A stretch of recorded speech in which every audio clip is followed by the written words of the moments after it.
Hey guys, tonight we're threading needles by moonlight and unraveling generational secrets hidden in silk.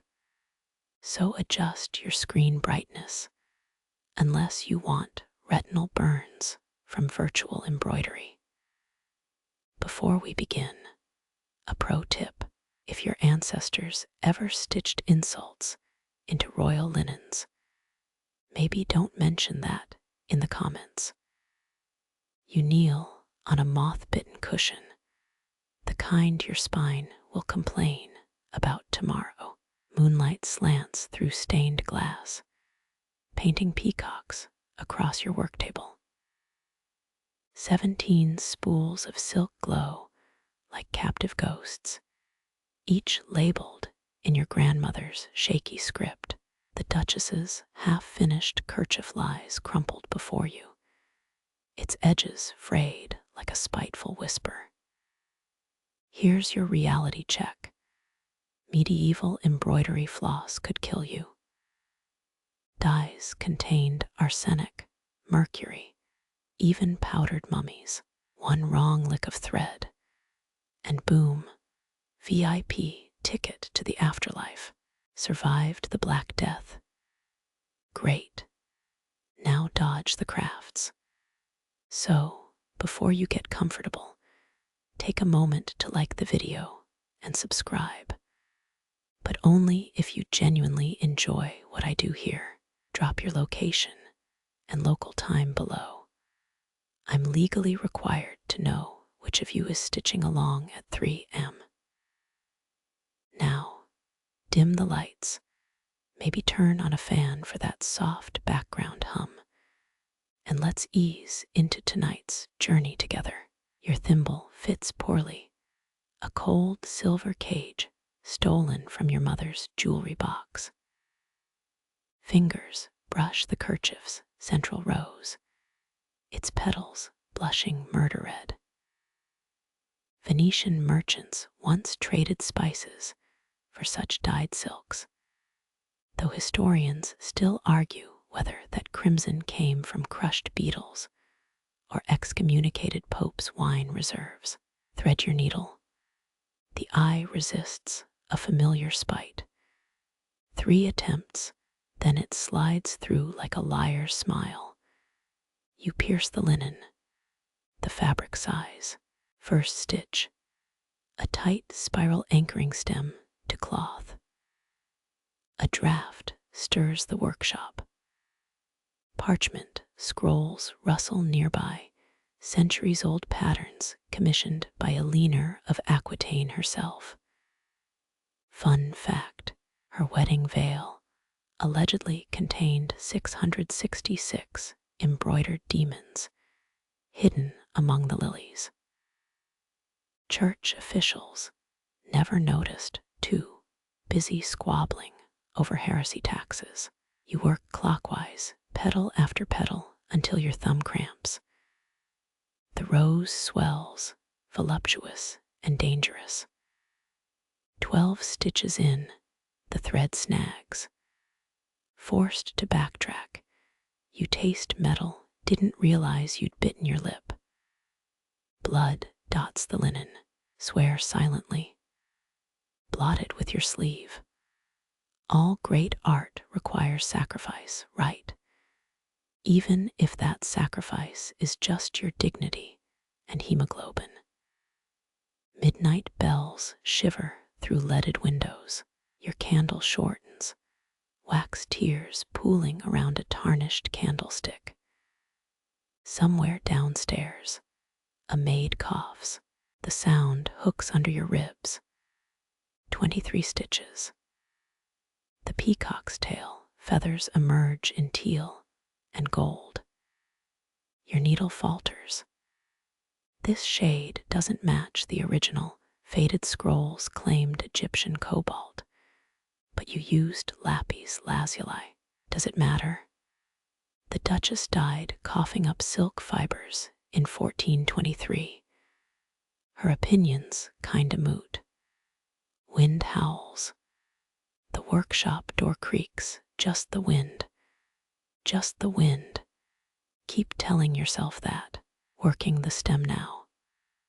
Backstitch, chain stitch, that tricky Byzantine knot your grandmother taught you while whiskey drunk.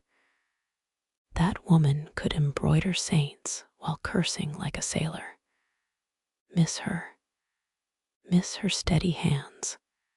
Needle slips, stab your index finger. Another blood offering. At this rate, the kerchief will achieve sentience and write your obituary. Reach for the indigo thread. Remember, medieval blue dyes stank of fermented urine. Actual fact, Lincoln Green had the same issue. Fashion histories, just a series of bad smells and worse decisions. Stitch. Pause. Stitch. The rose's heart takes shape, a labyrinth of crimson twists, myelins thrumming in your ears now. Or maybe that's the silence louding. Through the stained glass, the moon bleeds from gold to bone white. Workshop shadows stretch, pooling around your ankles. The kerchief's border remains untouched, a jagged maw of loose threads. They curl like question marks, like entrails. Thread snaps. Swallow a scream. Rethread. Ignore how the needle's tip trembles. 37 minutes pass, or maybe years. Time's a flat circle, especially after midnight.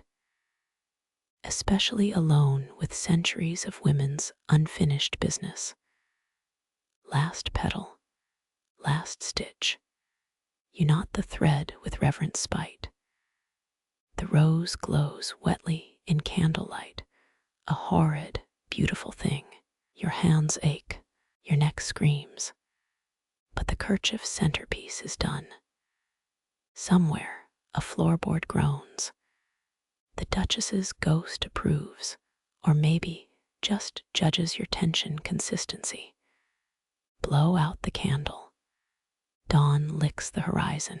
In 7 hours, the Duke will demand progress. Let him. For now, sleep claims you head on the worktable, fingers still curled around a needle. The first section bleeds into silence. Word count, ~1, 970. Final line, integrates narrative closure without metadata. Moonlight bleeds through the workshop shutters. As you uncurl the scroll, parchment crackles like old skin. Indigo swirls, swim across its surface. Centuries-old floral patterns blurred at the edges. Your nail traces a peony's veins, though the dye fades. The groove where some long-dead needlewoman pressed too hard remains. 3 scent layers hit you, aged paper musk, the vinegar bite of old dyes, and faint bergamot oil. Duchesses stopped perfuming their linens after the Great Plague. Historians still argue whether it was mourning or just bad citrus harvests. The cinnamon brown stain in the scroll's corner. That's probably not ink. Let's pretend it's tea from a 16th century embroidery circle brawl. Your thimble clinks against a ceramic dye pot, cobalt glaze worn shiny, where ghost fingers once gripped. Indigo mud from Bengal, once worth its weight in silver, now crumbles into your palm. Want that deep midnight hue? Renaissance dyers swore you needed 12 pots of stale urine.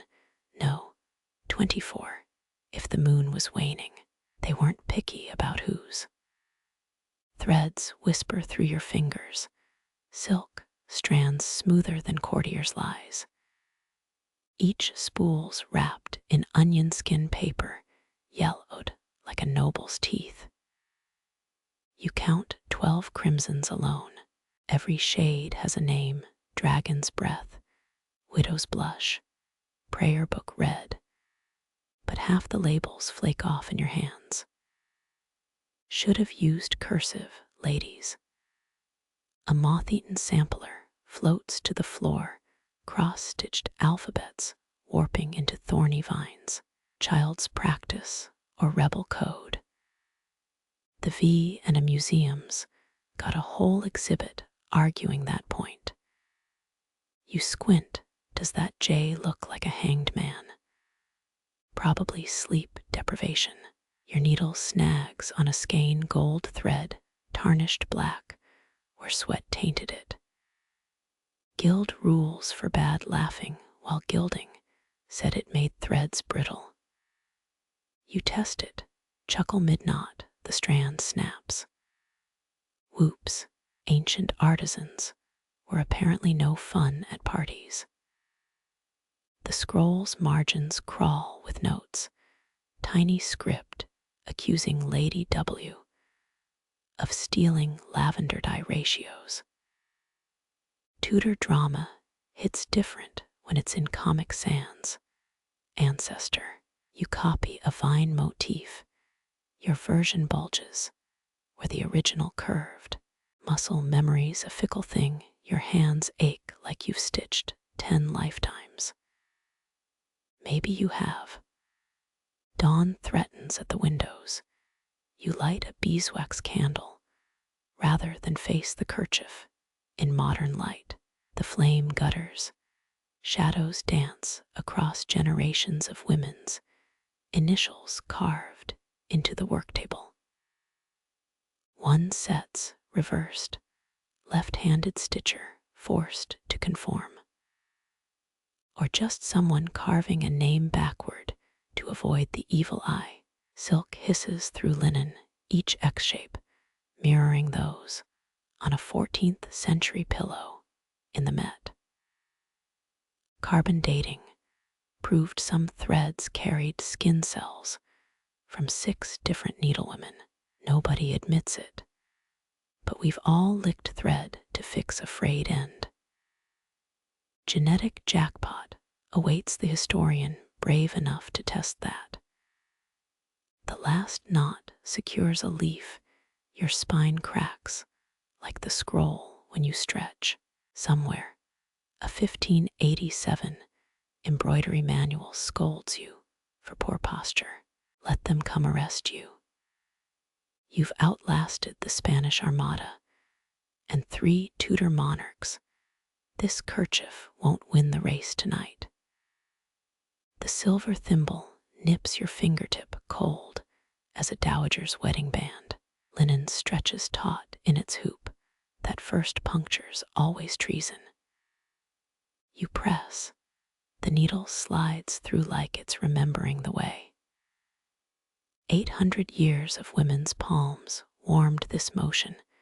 Victorian housemaids, Byzantine nuns, a clever forger in Louis XIV's court. Historians still argue whether 15th century French nuns spiked their embroidery wax with opium. Your needle wobbles, seems plausible. Blood-red silk glides through the weave. A droplet forms where you pricked yourself. Tudor brides did this on purpose, sewed menstrual blood into the groom's handkerchief as a fertility charm. Yours is just bad aim.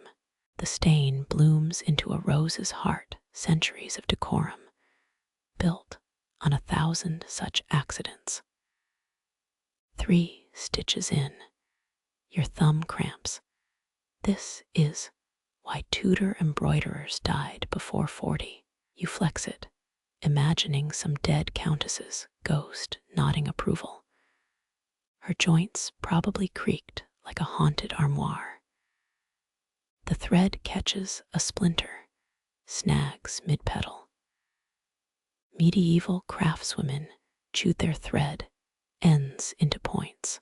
You try it, silk tastes like moth wings and regret. Shadows pool around your work. The kerchief drinks moonlight, stitching silver into its warp.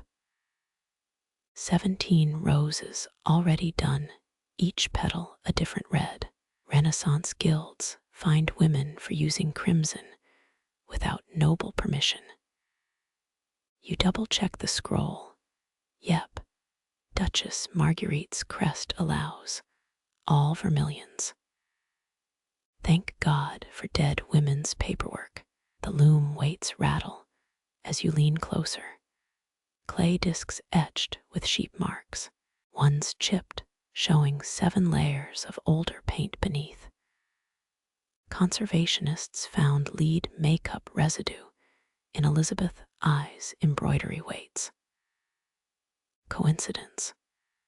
You sketch a wrinkle over the chip. Let future scholars debate royal vanity. Needle to linen, pull through. Repeat, it's the rhythm of a lullaby now. Your candle drowns in wax stalactites, paraffin puddles glowing like stage blood. 16th century stitchers used tallow from church candles. Imagine the stench of piety and burnt mutton fat. Beeswax was too expensive unless you robbed a bishop. A skein snaps, gold thread unraveling into drunken spirals. Gilders used egg-white glue that spoiled by noon. Ever wonder why so many medieval textiles are tarnished?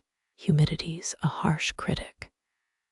You knot the end, bury the mess under a leaf. 5 centuries from now, some PhD candidate will call that intentional texturing. Chimes clang outside, 3 a.m. If the drunkards singing near the stables are any clock. Your needle still moves, automatic, as a monastic scribe's quill. Carthusian nuns stitched in total darkness made perfect patterns through prayer alone. You try squinting, create something closer to a hedgehog in a windstorm. The rose swells, 1 petal done every 30 breaths. Silk hisses through linen. That sound kept Catherine de' Medici sane during 3 reigns, according to her ladies anyway. Your sanity's less certain. Did that shadow just copy your stitch? Turn around, empty room. Just the kerchief breathing. Blinking sparks from your eyes, the thimbles now warm as fresh blood. 4 petals left. Renaissance pattern books warned against curved thimbles. Befouls the sacred geometry, one grumped. You toss the book, it skids into a cobweb. Let geometry stay sacred, you'll take a cramp-free thumb any day.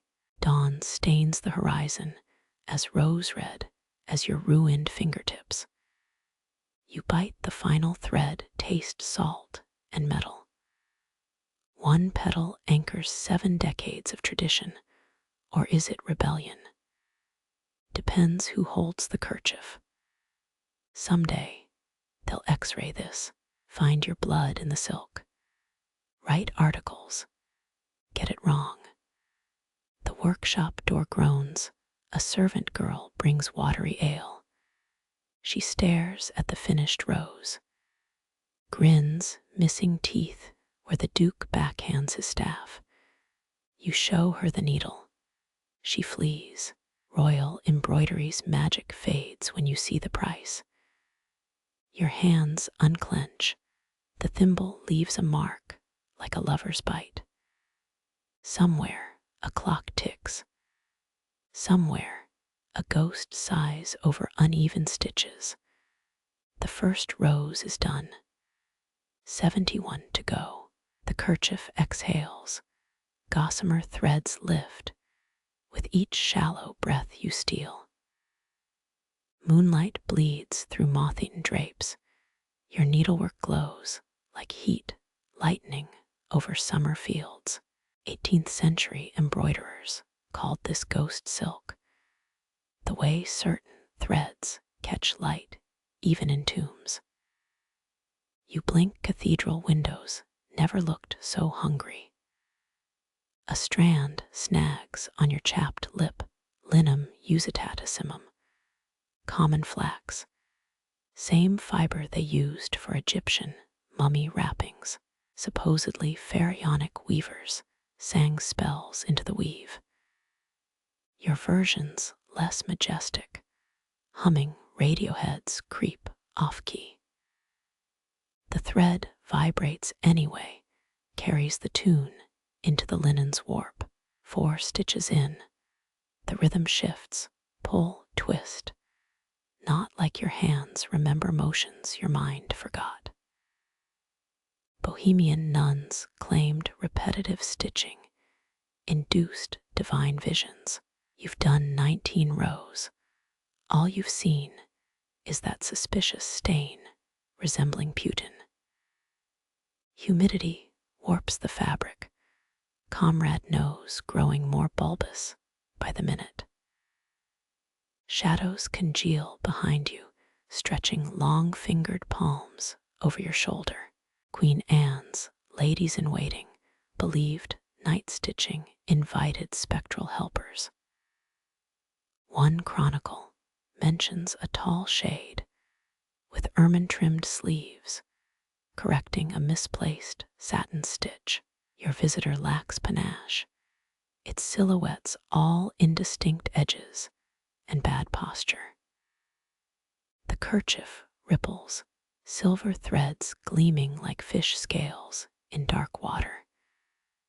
You freeze. Medieval illuminators used ground-up fish bones for metallic pigment, hence the smell. This scents different rosewater and wood smoke, clinging to invisible folds. A chill walks your spine, someone's here. Mistress. The servant girl's back, holding a tin cup that reeks of chamomile and distrust. Your needle slips, piercing the linen's edge. 16th century pattern books deemed irregular margins proof of diabolic influence. You cough, cover the flaw with your thumb. She sets down the cup soundlessly.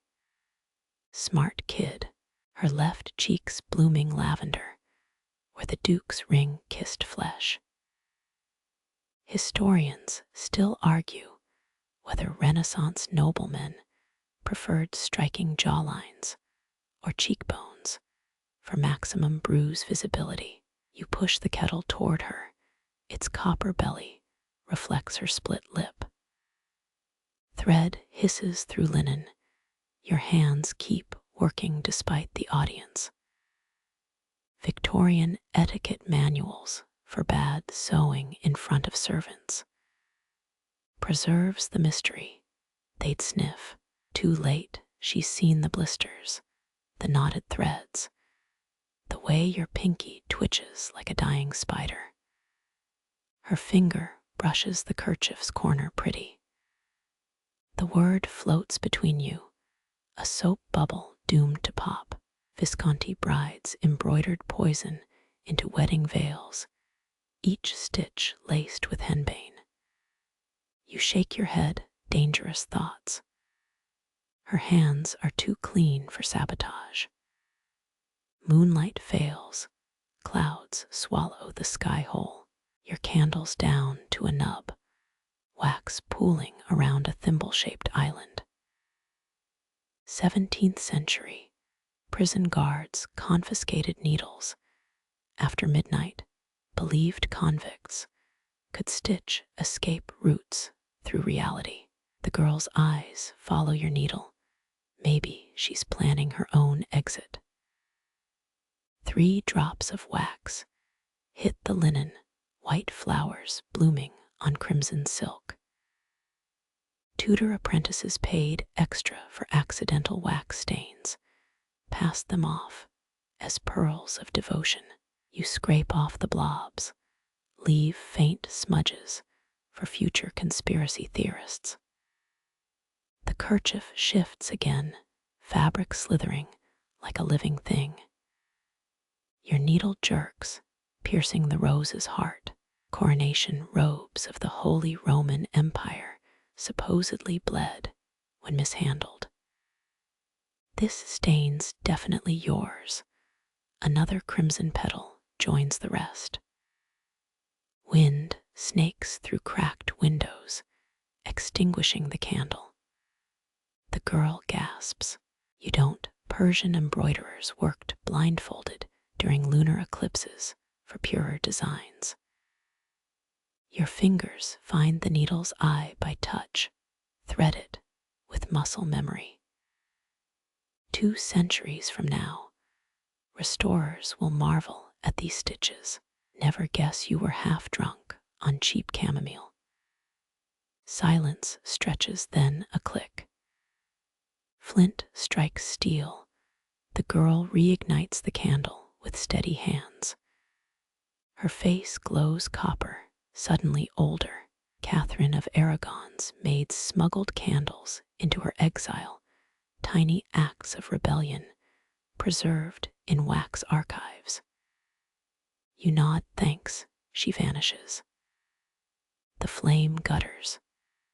Your thimble slips, rolling into the shadows. Forget Anne Boleyn's pearl-studded ones. This dented silver runts your true crown. The kerchief hums, threads vibrating with stolen breath. Maybe those Egyptian weavers were onto something. Maybe all cloth wants to outlive its creator. Dawn's first blush creeps up pale as a sickly courtier. 24 roses glare from the linen, their thorns hidden in perfect satin stitch. Baroque embroiderers encoded messages in floral arrangements. A tulip's curve meaning betrayal. Ivy for surveillance. These roses say hurry, and my back really freaking hurts. The workshop door slams. The Duke's hound paws at discarded threads. You hide bloodied fingertips in your apron. Some noblewoman's ghost laughs, a sound like ripping silk. Let her, your stitches hold firm. The kerchief's whispers grow louder, a chorus of thimbles clinking in forgotten workrooms. Your needle dives again, joining the song. Thunder rumbles. A rare summer storm brews over the estate. Your picking dog hares from the kerchief when oak doors groan open. A cloaked figure drips rainwater onto flagstones. Their velvet bundle smells of camphor and arsenic, moth-repellent tactics favored by Habsburg archivists. Your needle pauses. History knocks uninvited. The Duchess's original schematics.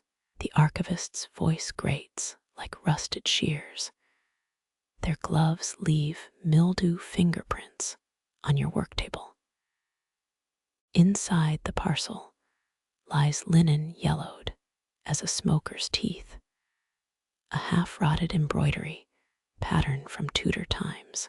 Historians still argue whether the 1592 textile wars began over stolen lace designs or a duke's impotence. You flatten the crumbling paper. Silverfish carcasses rain down. Moths escape the velvet, their wings powdering the air with flecks of gold. 16th century French weavers believed certain moths carried ancestors' souls. These look ordinary, hungry, defiant, drawn to the kerchief's metallic threads. The archivist hisses, swats at them with a psalter's torn page. Their fingertip traces a faded emblem, 3 roses entwined with thistles. Burned from all records after the scandal. You lean closer, recognize the Duchess's initials twisted into brambles. Medieval nuns reportedly stitched confessionals into tapestries. their secrets woven between crucifixion scenes. This feels darker. The design's borders swim with half-formed faces. Rain lashes the windows. The archivist's hood slips. A scar carves through their eyebrow, too straight for any accident. Your thimble taps restless rhythm against scissors. Bohemian embroiderers used such sounds to signal distress during Inquisition inspections. The visitor snorts, drops a vellum scrap. Found this sewn into her corset lining. The scrap's edge glistens, still sticky from whalebone glue. Unfolded, it reveals a woman's portrait executed in hair-thin stitches. Byzantine silk, traders supposedly smuggled state secrets in wig linings. This face looks familiar, your chin, but crowned with a diadem. Needle pricks your palm, blood beads bright against the kerchief's white rose. The archivist leans in. They'll hang you if it's finished. Their breath smells of sour wine and burnt almonds. Renaissance poisoners favored almond extract to mask bitter tastes. You blot the blood, watch it bloom into another crimson petal. Thunder shakes the workshop, tapestries ripple like living things. The archivist retreats muttering about flooded roads and dead couriers. Their velvet wrap leaves a dusting of azurite pigment, color rot's forgotten blue. Banned after 12 Italian glassmakers died, inhaling its fumes. You sweep the toxins aside, preserve a speck in your pincushion. Lamplight reveals new details. The portrait's eyes follow your movements. Catherine de' Medici kept sentient embroidered portraits as spies, or so paranoid courtiers claimed. This one winks. You throw your shears, they embed in the wall. The face laughs, stitches rearranging into your grandmother's features. Dawn leaks through storm clouds. The kerchief drinks gray light. 79 roses now, each thorn a precise betrayal. Spanish blackwork often hid treasonous messages in decorative borders. Your roses whisper nonsense, grocery lists, and Radiohead lyrics. The archivist's footsteps echo down wet corridors, carrying secrets you'll never unravel. Moths return feasting on gold thread. You let them. Their wings brush your wrist, cool as grave soil. Some cultures consider them soul carriers. These just seem hungry. The kerchief ripples, a silent invitation. Your needle flies, stitching moth silhouettes into the thorns. Let future scholars debate their meaning over sherry and liver spots. Birds screech their morning complaints. A dozen feathered alarm clocks with 0 snooze buttons. Your candle gutter dances in its own wax. Renaissance embroiders red drips like tea leaves. One splatter resembles the Duke's nose. You poke it with a needle. 2 chrysanthemums glare from the linen, their petals snarled like a drunkard's hair. Midnight stitchings, never wise. Ask anyone who's tried threading a needle after 3 goblets of mead. You peel crusted sleep from your lashes. 18th century beauty manuals swore burnt bread cured that. History lied. The workshop windows blush dawn pink Mary of Burgundy's, famed rosy hour for delicate stitching. Your fingers cramp. 16th century seamstresses soaked theirs in mare's milk. You settle for spitting on them. Courtly elegance died, so practicality could wheeze. One chrysanthemum unravels as you breathe, silk threads a drama queen. Medieval nuns starched their threads with mashed cockroach wings for stiffness. You debate becoming a nun for the quiet, not the bugs. Snip the frayed end. Restart. Wax pools around the candle's base, a miniature Vesuvius threatening paperwork. 8 queens executed no. 7 stitches bungled, arithmetic drowns in fatigue. Historians still argue whether Elizabeth I's famed sleeves were stitched at dawn or during particularly dull executions. Your needle snags. 12 hours vanish repairing the snarl. 17th century pattern books called this stitch the Virgin's Sigh. Yours sounds more like a drunk blacksmith. The kerchief mocks you. Its central rose glistens with last night's blood petal. Birds crescendo your shears, reflect twin sunrises. Tudor laundresses sang to drown out avian racket. You attempt greensleeves. It curdles into a dirge. The chrysanthemums don't appreciate your key changes. Thread tension slackens. You lick the linen. Tasteless. Byzantine silk smugglers soaked fabric in honey as preservative. What's your excuse? A moth carcass floats in the honey jar, nature's protein supplement. You fish it out. Dawn proper arrives. Gold stripes the Duke's spitefully embroidered coat of arms. 17 new stitches. 18 mistakes. Dutch tulip traders measured errors in guilders per centimeter. You're bankrupt. The candle drowns. Its final smoke signals surrender. Needle pricks map your thumbprint, an involuntary blood seal. Renaissance criminals tagged loot this way. The kerchief's now legally yours if courts accepted hemoglobin evidence. You smear a rose for good measure. Bees barge in, drawn by wax and blood.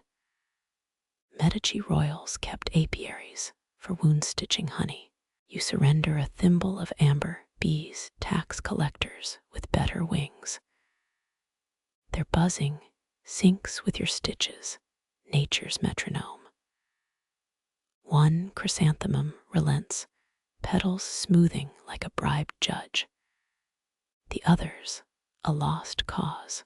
You bury its flaws under gold thread, standard Habsburg diplomacy. Outside, stable boys laugh, their voices sharp as broken needles. Sunlight exposes the bloodstains, rust-brown truth. Catherine de Medici's perfumers turned menstrual rags into signature scents. You dab lavender oil, claim artistic intent. The stain becomes a shadow, lying's an embroidery staple. Noon bells toll. You've stitched 6 hours into oblivion. The Duke's luncheon trout probably tastes better than your fingers smell. One chrysanthemum done, its sister still glares. You name her Margaret, makes stabbing her therapeutic. Bees depart, taking your focus hostage. The final petal's silk snaps mid-stitch. Your curse would make a sailor donate to chapel. Silk worms spin in their graves, or cocoon heaven. You knot the thread blind. Finished, sort of. The kerchief flaunts lopsided blooms, folk art chic. Hungarian peasants left deliberate flaws to trap evil spirits. You call it avant-garde, survival's the mother, of pretension. Birds fall silent, even they're embarrassed for you. Margaret the chrysanthemum sneers, her stem crooked as the Duke's morals. You pocket the leftover, arsenic powdered thread. Future options stay open. Dawn's lost the battle. Tomorrow's war waits, needles gleaming, threads groaning, history nagging. The gold thread fights you. It's not a miniature Gordian challenge, minus the satisfying sword solution. Your thumbnail splits prying at it. Persian rug weavers sang curses into stubborn knots. You hum a tavern tune about cheating spouses. The thread snaps. Beneath gilded swirls lurks a sickly green strand costlier than gold, until someone buried the truth. Ottoman traders boiled sour apples to make counterfeit malachite dyes. This reeks of cheaper sins, vinegar, and crushed lily roots. A moth dive bombs your ear, nature's drunk heckler. You swat it into the honey jar. 17th century French courtiers wore caged moths as living jewelry. Yours flails in amber tomb, a petty revenge. 3 tugs unravel the border, exposing muddy indigo beneath sapphire threads. Egyptian mummies arrived in Europe, wrapped in recycled funeral linen. Nobles wore dead men's shrouds as party dresses. You're in good company. The kerchief whispers secrets with each fray. Byzantine nuns overdyed reused cloth to hide pagan symbols. Your finger traces a shape beneath the stitches, too angular for floral motifs. Maybe an arrow, maybe a dagger. Dawn licks the windowsill, weak tea light. 14th century illuminators peed in pigment jars to prevent freezing. You eye your cider, decide against it. The sniff test confirms poor life choices. Scissors hesitate. Destruction feels sacrilege. Tudor embroiderers burned botched work to ash, then inhaled it for corrective vapors. You unspool instead. The green thread dyes your palm gangrene gray. Beneath the gold lies a cruder stitch, uneven loops spelling annexer in medieval French. 1498 tax records list a laundress executed for stitching treason in Charles VII's sheets. This kerchief's older, hungrier. Your thimble tarnishes, silver reacting to acidic truths. Renaissance counterfeiters lined dye vats with lead to brighten colors. Also caused brain rot. You rub your temple.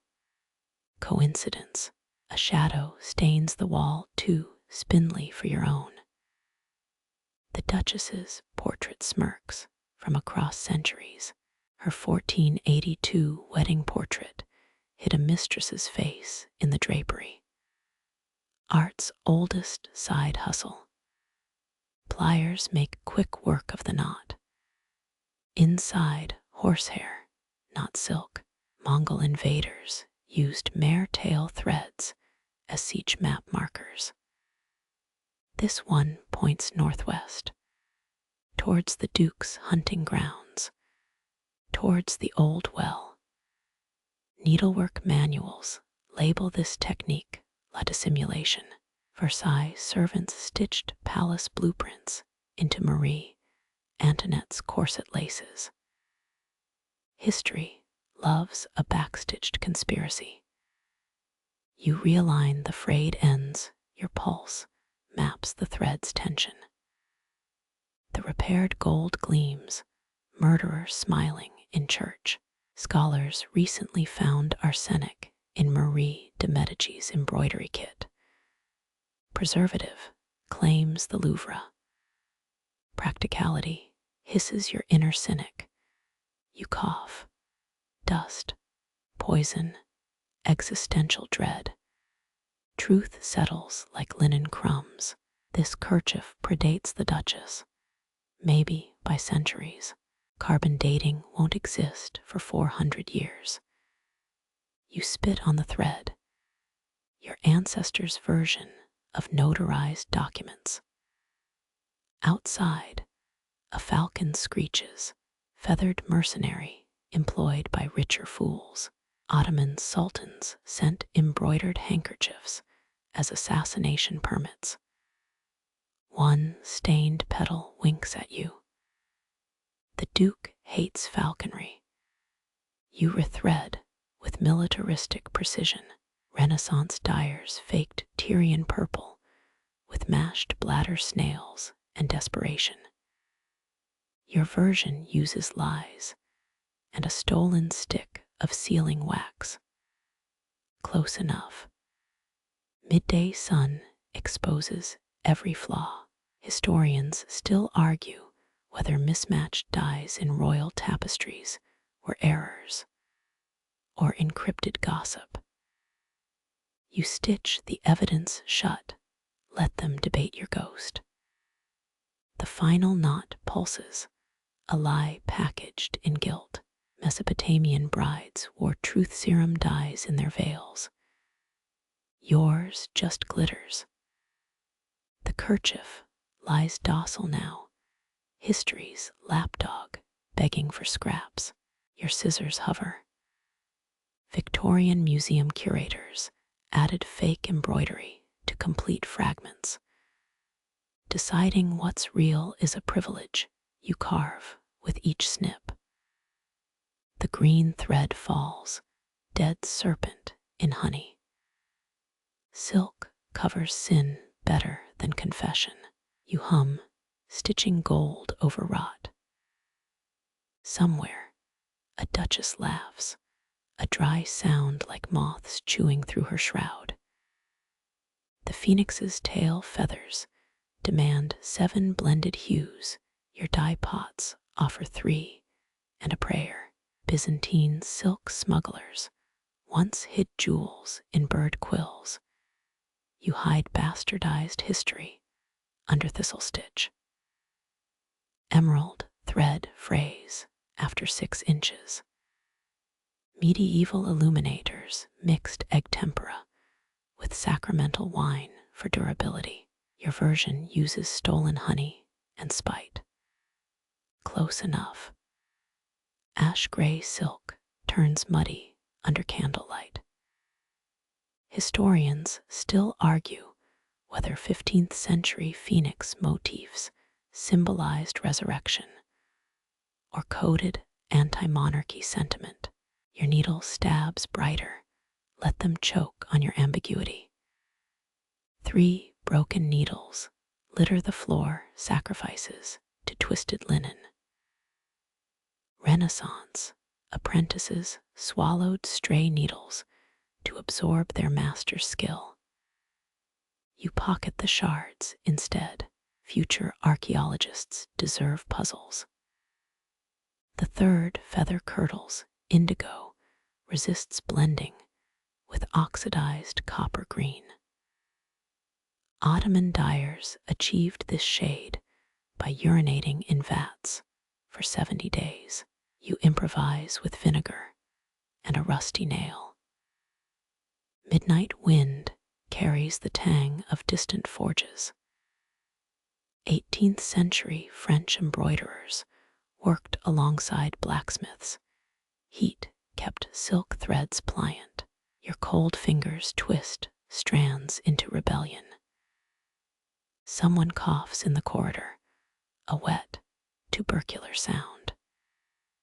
You mimic the Duchess's portrait smile. Her 1472 courtesan-turned lady-in-waiting died mid-stitch in this room. The kerchief remembers, blending scarlet and gold births wildfire. Ming Dynasty artisans burned manuscripts to ash for black dye. Your flames lick safer, crushed charcoal from yesterday's ledger entries. A moth carcass crumbles in your palm. Iridescent wings mock limited palettes. Victorian lepidopterists starved specimens to make them pliable for art. You rub the dust between fingers. Temporary stardust, fifth feather completed, or maybe sixth. Fatigue blurs numbers. Preraphaelite painters counted stitches instead of sheep during insomnia. You count reasons to burn the palace down. The seventh hue materializes through sleight of hand, dirt from your nails mixed with candle soot. Persian miniaturists called this sakrafa, the alchemy of desperation. Applause rattles your throat. Threading the eye takes 12 attempts. 17th century samurai repaired torn banners with strands from their wives' wedding kimonos. You use stolen altar cloth trimmings. Holiness bends to purpose. Nodding off whispers rebellion. Spanish blackwork prohibited floral patterns as too Moorish. Your thorns curl into half-formed Arabic script, a heretic's autograph in plain sight. The phoenix's eye refuses alignment. Tudor embroiderers used glass beads from Venice, luxury purchased with exported wool. You chip a shard from the Duchess's discarded mirror. Her fractured gaze stares back. Fire blooms under your trembling touch. Napoleon's seamstresses doused chaplains in brandy to steal their golden cassock threads. Your theft smells of lavender oil and lies. Candle wax fingerprints stain the linen. Art conservators will spend centuries debating their origin. You press harder. Your mark deserves equal billing with kings. The kerchief stirs awake, hungry. 19 phoenixes decorate a leaner of Aquitaine's rumored shroud. Historians found only dust in her tomb. You stitch faster. Dawn cracks its knuckles outside. Birds sing Tudor madrigals off-key. Your last stitch anchors the beak, a perfect triangle echoing the Duchess's signet ring. Silence. Then movement. The phoenix glows for 3 heartbeats. Not a trick of light. Not delirium. You've seen mica-laced threads do stranger things under northern light. Unblinking, you stab the needle into your thumbprint. Blood swells, ruby tribute. Renaissance embroiderers pricked their fingers to test fabric purity. The kerchief drinks greedily. When the door slams downstairs, the phoenix stays lit. The lantern gutters. Your grandmother thimble winks in the sudden dark. Victorian mourning rings held hair from the dead. Hers left calluses on this needle. You stab linen where her ghost hand guides yours. Your third stitch veers wild, a drunkard's path through fog. Ancient Egyptian embalmers forgot tools inside mummies.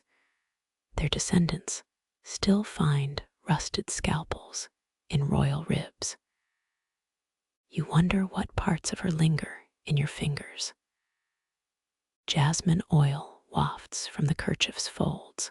17th century nuns soaked wicks in perfume to mask plague stench. Your nose wrinkles musk, and decay lurk beneath the sweetness. Thread snaps. Again. Ottoman needlemakers etched Quranic verses on steel for steadiness. You're using a thimble engraved with tavern dice. Priorities shift. Wax pools around the candle's neck, a shimmering tumor. Renaissance artists used candle drips to seal love letters. Your drips entomb a moth's severed wing, trophy or casualty. The kerchief shifts, not silk against wood, but skin on skin. Historians still argue whether pre-Columbian weavers spun human hair into ritual cloths for warmth or hauntings. Your split ends tangle with gold thread. Skeins whisper as you reach pale blues named widow's breath and grave mold. Your grandmother mixed dyes in stolen soup pots. Castle kitchens bred better chemists than apothecaries. Midnight parches your tongue. 18th century samplers included stitch count tallies. 8,000 roses equals one silenced scream. Yours has 14,000 petals and counting. A knuckle cracks yours or hers. Tudor bone flutes played dirges at noble funerals. You flex your fingers, no music tonight. Shadows thicken. She presses harder, your needle punches through linen into thumb. Edwardian etiquette required embroiderers to bleed discreetly into rabbit fur rags. You let crimson beads bloom. 16 generations stare from the stain. Stitchery steadies. For 9 breaths, your hands mirror hers. Roman senators' wives unraveled their weaving each night to punish perfect work. You knot threads with spiteful finality. Her scent fades first, jasmine eclipsed by your sweat. 19th century asylums prescribed needlework to calm hysterics. You bite a chuckle madness, stitches straighter than sanity. The kerchief curls like a living thing. 16th century Venetian lace makers blinded themselves by 30, sacrificed sight for intricate knots. You squint at minute stitches. Fair trade. Dawn's first blade slices through shutters. Your grandmother's hands dissolve into dust motes, practical magic. Here then gone. Georgian widows sold mourning embroidery to fund rebellions. You tuck the kerchief under floorboards. Let heirs hunt. Silence settles, too complete. Dig a fingernail under dried blood. Aztec glyphs painted with cochineal dye outlasted empires. Your stain could mean resurrection or rat poison. Future scholars will brawl over breakfast. Needle down, thimble off, the empty stool creaks. You sniff jasmine oil one last time, memory or mildew. Either way, it sticks. Rain hammers the workshop roof, a timpani roll drowning the Duchess's latest complaint letter. You scramble to yank shutters tight, too late. Indigo rivers carve through your work table. 17th century dyers paid rain boys to piss in vats. Nature provides free acidity tonight. Your cobalt brew turns dishwater gray. The Duchess would faint or charge you for wasting pigment. Lightning flares, your shadow dances with the 1804 merino sheep riots embroidered on the wall. Footmen once died protecting wool shipments from weavers' knives. Now stormwater murders silk. You salvage dripping threads, sapphire bleeding into ochre like battle standards surrendering.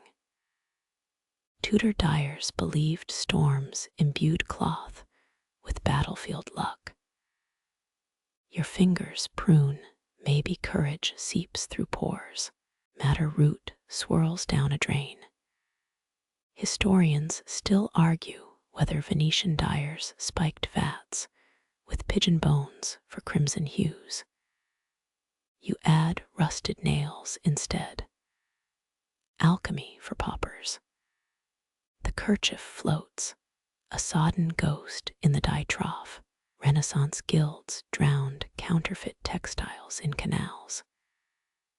You fish yours out, gently accidental watercolors blur the Duchess's jagged initials. 3 pots shiver off shelves, crimson, gold leaf, woad, exploding across stone. 13-year-old, you would have cried. 23-year-old, you laughs. Mud larks will find technicolor puddles for weeks. Thunder groans like a sleeping duke. Medieval illuminators trapped stormwater in vellum to capture heaven's fury. You wring out linen. 8 shades of anger drip into a soup bowl. Mice skitter from flooded nests. Napoleon's tailors used mouse-cut thread for discreet uniform repairs. Your stitches unravel. Let the rodents reclaim their kingdom with teeth and spite. Dawn leaks through broken panes. The kerchief dries crooked, storm-born clouds, softening the Duchess's cruel family crest. You prick a fingertip. Blood blooms where her mastiff's fang once snarled. Silk stiffens into parchment roughness. Ottoman tea-stain artists considered ruined work sacred. Only Allah makes perfection. You sign the corner with a waterlogged quill. Let the archive rats debate your heresy. Rain slackens. Your last coherent thought. 18th century laundresses chewed willow bark to numb chilblained hands. You swallow a splintered toothpick instead. Dignity's overrated. The salvage glows, muted hills where brambles choked embroidered gardens. Academic nitpickers will call it degenerate technique. You call it your favorite accident since forgetting the Duchess's birthday. Needles rust in their tray. A moth drifts into the indigo puddle, wings becoming midnight. You leave it there. Some crashes make prettier landings. Boots hammer the stairwell, each thud sinks with your pulse gone feral. You jam bleeding fingertips into the kerchief's folds. Wet silk glues skin to linen. The Duke stomps in smelling of claret and saddle soap. His gaze sweeps over dye-stained walls, lingers on your idle needle, daydreaming over scraps again. You curtsy low, fresh blood dots the floorboards. 16th century, footmen carried nutmeg in their gloves to mask noblemen's body odor. You've got iron tang and shame. He snatches the kerchief, linen tears where your thumb sealed a wound. 6 weeks for this rag. My wife could piss better lace. Wind rattles the mullioned windows. 18th century French embroiderers secretly worked human hair into mourning tapestries. You consider offering his lordship a scalp sample. The storm ruined the pig shit. He flings the silk aside. Your coiled braid snags the embroidery hoop. Girls in Flanders stitch whole tapestries blindfolded. You've hands like a dockside drunk. A garnet bead rolls toward his boot. Venetian glassworkers once encoded treason in button color sequences. You stare at his left spalder, 3 pearls missing since the hunting accident. Historians still argue whether Tudor servants pilfered thread for love tokens or sabotage. You smile until your split lips sting. Let them debate which poison you'd choose. He looms over the dye pots. My steward says you've burned through 12 skeins of Persian gold thread. Where's the damn inventory? Your tongue finds a loose tooth. Renaissance apprentices swallowed stolen gems to smuggle them past guards. You nearly joke about shitting him a receipt. He yanks open your thread cabinet. Skeins cascade like a silk avalanche. Spools of bullion twist around his spurred heels. A life's work becomes a clog dancer's nightmare. Ungrateful wench. He pockets a coil of cypress silver, the same strand that mended his son's christening gown last winter. The kerchief's phoenix dims without its metallic spine. You count the curd soap bars on the shelf.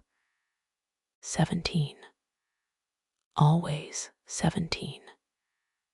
Catherine de Medici's perfumers used exactly 19 lemon rounds in each bath. Efficiency through tyranny. His glove grazes your wrist, kid skin softer than the Duchess's miscarriage shroud. Fetch more vermilion from Bruges by Friday, or I'll sell that heathenish tongue of yours. The door slams. A lone emerald thread clings to the latch, illuminating his exit like monkish marginalia. You press your forehead to cold stone. 3 droplets darken the Duke's abandoned footprint.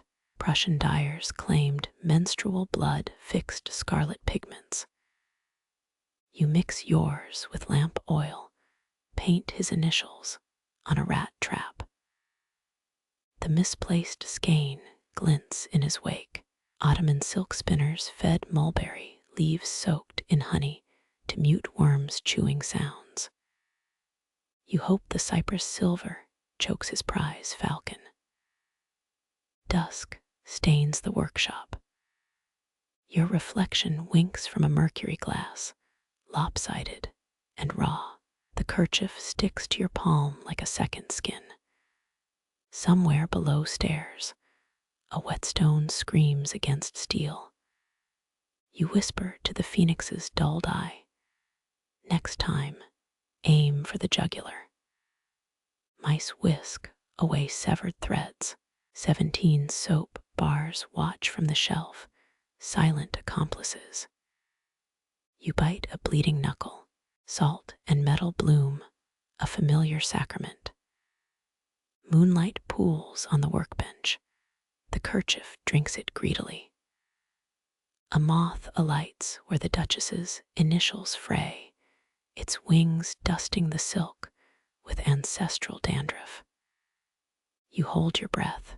17th century French courtiers pinned live moths to their wigs. A fleeting fashion, even insects mourned. Your needle hovers. Do the dead send envoys with powdery wings? Another moth joins the first. Their silhouettes overlap like lovers in a chapbook margin. You stitch the shape before memory steals it. Historians still argue whether Anne Boleyn's linen moths were rebellion or wine spills. The kerchief doesn't care. It accepts both history and wing scales without judgment. Thread glints as you sew, moth legs become trailing vines. One insect crawls onto your thimble, its antennae testing the silver like a tiny burglar. Tudor seamstresses worked by rushlight moths ate their best samplers. You offer this one a scrap of gold brocade instead. Let it gorge on grandeur. 3 moths cluster near the phoenix's beak, their wings fanning the embroidered flames. You prick your thumb, blood beads beside a thorax-shaped void. Ottoman illuminators ground mummified scarabs into emerald ink. You mix your offering with indigo. The wound stitches itself shut. A moth cocoon dangles from the loom, translucent sheath catching the moon. Spanish nuns once wove such threads into communion veils, bulletproof piety. You wind the casing onto a bobbin. Let the Duke's next wife clutch it during childbirth. Your needle drags a shadow across the linen. A moth's silhouette blots out the Duchess's chin. In Bombay, weavers unravel sari borders to feed blessed moths. You hum as blades of thread descend, carving wing scallops into a queen's jawline. Wax drips sideways, candle weeping at your vandalism. Another moth lands where the Duke's face should be. You trap it beneath breath-fogged mercury glass. Watch wings tattoo the lens. Historians credit superstition, never a servant's midnight spite, for the cursed portraits in Flemish tapestries. The kerchief ripples, alive with 100 papery hitchhickers. You bite through a thread. Moths surge upward, a lung's exhalation given form. 17 have died against the lantern glass. Their bodies make better company than the Duke's. Chafer beetles breed in the wainscoting. Their larvae chew through silk reserves. Medieval illuminators hired beetle-keeper guilds, protection rackets with 6 legs. You skewer one on a pin. Let it advise the Duchess's pearled headdress. Dawn scratches the horizon. Needle holes perforate the kerchief. Moth paths charted in absence. Tudor law fined servants for moonlit stitching. You carve more windows into the linen, invitations for the next shift of winged conspirators. Your thimble overflows with moth scales, iridescent confetti for a ghostly parade. You rub a pinch between thumb and forefinger. 7 years, war veterans drank powdered mica for false vitality. The kerchief drinks deeper, its phoenix blazing with stolen twilight. The last moth departs as bells toll 4. Your reflection in the mercury glass wears a cloak of clinging wings. They dissolve at first light, leaving only stitch marks where shadows conspired. Salt wind parts the cobwebs, threadbare lace in the workshop's breath. You lick a scale from your lip. Tastes like wing muscles and inherited sin somewhere beyond the draperies. A goshawk screams for its cypress silver hood. Your reflection swims in the mercury glass, pupils blown wide from night stolen. Venetian mirror makers once stirred liquid silver with infant's breath, supposed to trap truthful images. You dip the needle. Let them choke on yours. The first stitch anchors your left eyebrow to the kerchief's border. 17th century seamstresses hid self-portraits in altar cloths, their frayed ghosts still mending cathedral vestments. Your right eye comes next, pupil stitched with thread pulled from the Duke's abandoned cravat. Fair trade for stolen sleep. A draft snakes through cracked lead-light panes. Your needle drags the corner of your mouth upward, carving defiance into linen. Tudor ladies smoothed stubborn silk with snail trails. You spit on the fabric instead. The kerchief absorbs it, no judgment from cloth that soaked up centuries of sweat and spite. Cheekbones take shape as owl feathers scrape the rooftop. Needle pricks bloom on your fingertips, crimson seeding the embroidered jawline. Historians still argue whether Anne Boleyn's white hoods were modesty or mockery. You choose both. Stitch your face half shrouded in mourning lace, scavenged from her ghost's laundry. Midnight clangs from the chapel bell. The kerchief's edge now mirrors every scar you earned threading pearls for the Duchess's mistresses. Your reflection blurs. Mercury glass lies. It shows your left eye brown and steady, the right gone frost green. The Duchess's signature hue. A spider lowers herself onto the mirror's rim, 8 eyes, judging your heresy. You trap her in a curl of hair, stitched with unraveled lute strings. Elizabethan luthiers swore spider silk cores made strings weep sweeter. Let this one sing rebellion. Dawn's first blade slices through the orchard. Your embroidered twin smiles with your teeth, but not your lips, a rictus fit for court. The kerchief drinks morning light, your stolen eye glints conspiracy. Dutch tulip breakers would have killed for petals, that exact shade of venomous jade. The door creaks. You flip the linen, bury your face beneath hummingbird fast stitches.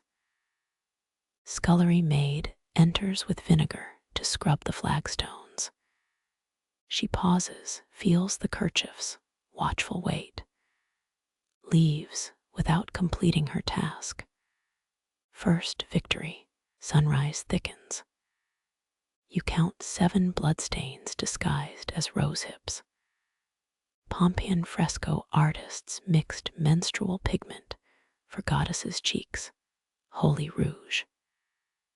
Your thumb smears vermilion into the Duchess's borrowed iris. Let her rage look divine. Needle splits. A shard buries itself in your thumbnail crystalline pain, blooming like wet silk. Murano glass blurs lost lungs, crafting baubles for bored duchesses. You leave the metal splinter embedded.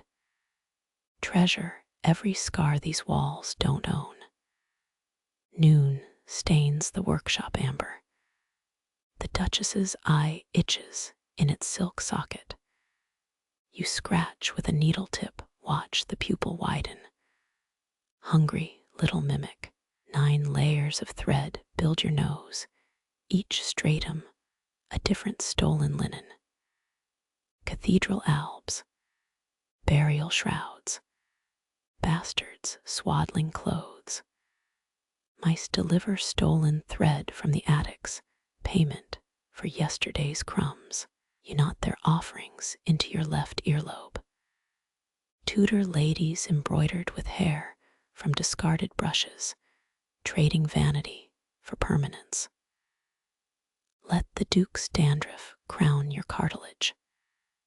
3 crows batter the window, their beaks clack against lead-light grapes. You unpick a vine, thread the glass shards into feather tips. Ravens helped Lady Jane Grey piece together smuggled trial notes. Let these carry better news. Your lower lip frays from constant biting. Needle reweaves the raw edge with gold from a moth's discarded wing case. Incan nobles sutured wounds with spider silk and arrogance. You hum a lullaby, the same one the wet nurse crooned while the Duchess's son died squalling. Shadow bruises pool beneath linen eyes. You stitch them cerulean, Courtiers called it melancholy blue before swallowing actual ground sapphires. The kerchief drinks the pigment and yawns. You shove the entire dye pot into its border. Choke on my wakefulness. Dusk arrives early, a jealous suitor elbowing the sun aside. Your face floats complete. One side plucks its expression from your mother's death mask. The other mirrors the Duchess's wedding portrait. The eyes, though the eyes refuse to sink. Lanterns gutter. You press a palm to the mercury glass. Your real face burns. Stitched twin stays cool. Habsburg brides practiced smiling in mirrors to avoid offending ugly monarchs. You bare teeth at both reflections. Let them flinch. Starch stiffens the kerchief's edges. Your cheeks crunch when folding it. Portuguese nuns boiled communion wafers into sculpting paste. You swallow a thread. Let intestines remember what hands create. The bell tower chimes false dawn. Your needle writes tomorrow's ache into the linen, knuckles swollen from detail work. Burgundian lace makers were buried with their cushions, stone pillows cradling restless skulls. You'll settle for the Duke's nightmares when he recognizes your stolen eye. Candle wax fossilizes around your ankles. The kerchief leaches warmth. Your embroidered skin stays stubbornly cold. Doctors once prescribed moonlight baths for hysteria. You dangle the linen out the window. Let it drink its fill. A scream knots itself in the courtyard. Stable boy versus adder. You embroider the serpent's scales with his discarded bandages. Ancient Mekong embroiderers stitched wounds closed with vipers' shed skins. Another theft. Another offering. Rats drag a birch branch across the floor. Nature's attempt at a hairbrush. You weave the silver bark into your linen counterpart's part. Marie Antoinette's wigmaker used storm-felled oak. History loves a debtor who pays in kind. Your final stitch pierces the kerchief's corner, a beauty mark blooming where the Duchess's lover once kissed her neck. Bohemian courtesans embroidered trysts into handkerchiefs, fabric dissolving in wine when affairs soured. This mark will linger. Dawn exhales. The mercury glass cracks, a spiderweb fissure through both faces. Your living eye waters. The stolen one stays dry. Venetian mirrors were cleansed with salt and hypocrisy. You spit again. Let the salt crust what mercy couldn't. Sunlight floods the workshop. Your stitched face achieves what you never could. It sleeps. The left eye closed, the Duchess's jade iris still watching. Priests are wrong. Vessels don't hold ghosts. Needles do. A thrush crashes into the window dazed. You pocket the fallen feather. Later, it'll soften the Duchess's embroidered chuckle, a sound you've imagined but never heard. Taxidermists in the Palais Royal stuffed nightingales with love letters. You prefer your birds breathing. The kerchief lies finished, your features sewn into every border. Let historians parse the eyes, mismatch. Let them argue whether servants rebelled through stitches or foolishness. You burn the mercury glass in the grate. Reflections lie. Embroidery lasts. Bells summon the household to prayer. Your needle scores a final line in the workbench, a date even the moths can't erase. Some rebellions fit in a thimble. Some revolutions bloom behind buttonhole stitches. You leave the kerchief in a sunbeam. Let the Duchess explain your face to her god. The loom groans, a sound like old bones settling into graves. A thread snaps. It's the warp's third rebellion tonight. You taste linen dust. With each shaky breath, medieval weavers inhaled so much flax particulate their lungs glittered in death. Your repair begins with trembling fingers, mother knot loops taught by a one-handed spinster who tamed sails during the Armada. Rain soaks through the thatch, dripping onto the snapped thread.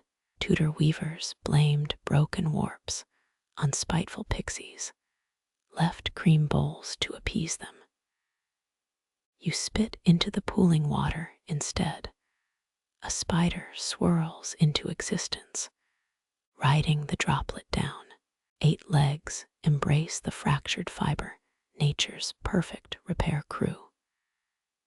Historians still debate whether 15th century Flemish defect tapestries were errors or theological metaphors. You stitch the spider's path in arsenic green silk. Let scholars choke on their own theories. The tangle resists, knots multiplying like court gossip. Your smallest finger bleeds. Iron-rich drops bloom between threads. Crusaders carried silk banners, repaired with their own blood before Jerusalem's walls. The warp drinks yours without comment, pulls tighter than any prayer. Moonlight warps through broken roof slats. You hum a mooring chant. Welsh woolwives once sang harmonics to calm berserk looms. The shuttle slips, carving a silver path through the mess. Venetian silk spinners whispered that Minerva herself wove their first golden brocades. Your goddess wears cobwebs and cracked cuticles, blesses this tangle with a yawn. Dawn stains the ruined warp indigo. You unpick 7 rows, each snapped thread reborn as scaffolding. Byzantine nuns wove their hair into damaged icons, holy reinforcement. Your braids stay coiled tight, offer linen scraps from the Duchess's discarded chemise instead. Let divinity taste her sweat. The spider abandons ship, repelled down a moonbeam. Your needle follows, weaving its descent into the pattern. 8 legs become 8 interlocking spirals, a Fibonacci snarl. Georgian lace collectors would pay in rubles for such calculated chaos. You bury the design under a layer of plain weave treasure, hidden in plain sight. Wood cracks, the top beam sags like a drunkard's smile. You jam a rusted darning needle into the fracture, temporary splint. Pompeian frescoes show looms braced with human hair. Your scalp tingles at the memory. The beam holds for now. Your thumbnail splits threading heddles, blood beads where cuticle meets silk. Silesian weavers used menstrual cramps to time complex pattern repeats. You count throbs instead of seconds, 16 pulses per crimson cross thread. The rhythm matches the Duchess's coronation march laced with spite in every 8th note. A moth carcass crumbles in your palm. Winged dust greens the unspun wool. Victorians believed moth-eaten tapestries revealed secret Catholic messages. You rub the powder into a snarled section, watch emerald heresies bloom. Let the Duke's priests decipher that during communion. 3 crows land on the broken loom, beaks clicketing against snapped threads. You offer thimbles of rainwater. They drop mousetail filaments in payment. Your grandmother taught you crow bargaining. The same summer, she buried 12 shuttles to bless the flax fields. The tales stitch moonlit guidance into the mess, a constellation of rodent road maps, midnight oil smokes, scent masking the sweat soaking your nape. The kerchief watches from its shadowed alcove, your embroidered eye glinting through cobwebs. 17th century loom fixers worked naked, claimed clothes, distracted the thread spirits. You peel off your stained shift, let the cold raise tactical gooseflesh. The warp size becomes pliant. Dew soaks the mended section, linen tightens like a hangman's rope. You tack gold leaf over weak spots, Byzantine persistence. The Duchess's face floats in the puddle beneath the loom, sneering at repairs. You drop the hammer, watch her reflection shatter into something kinder. First sunlight reveals the damage remade, a spiderweb jewel glowing where threads once snapped. Mughal emperors wore such flaws as symbols of divine favor. Persian weavers charged triple for intentional errors. You spit on the finished patch, anoint imperfection in the tongue of queens. The workshop door creaks. A scullery maid freezes at your threshold. Her eyes widen at the glittering wreckage. You snap the loom's break, threads thrumming a warning. She flees, dropping a honey cake wrapped in stolen scripture. The warp accepts this, offering sweetens the tension. Your reflection flinches in the oil pot's rainbow sheen, broken, never looked so alive. The scholar arrives as shadows stretch like taffy. A man shaped entirely from parchment folds and panic. His spectacles magnify one bloodshot eye into a grotesque moon. You count 3 moths lodged in his beard. They flutter as he rasps. Floriography's no game, that Burgundian rose at the hem. The one you doubled last Tuesday.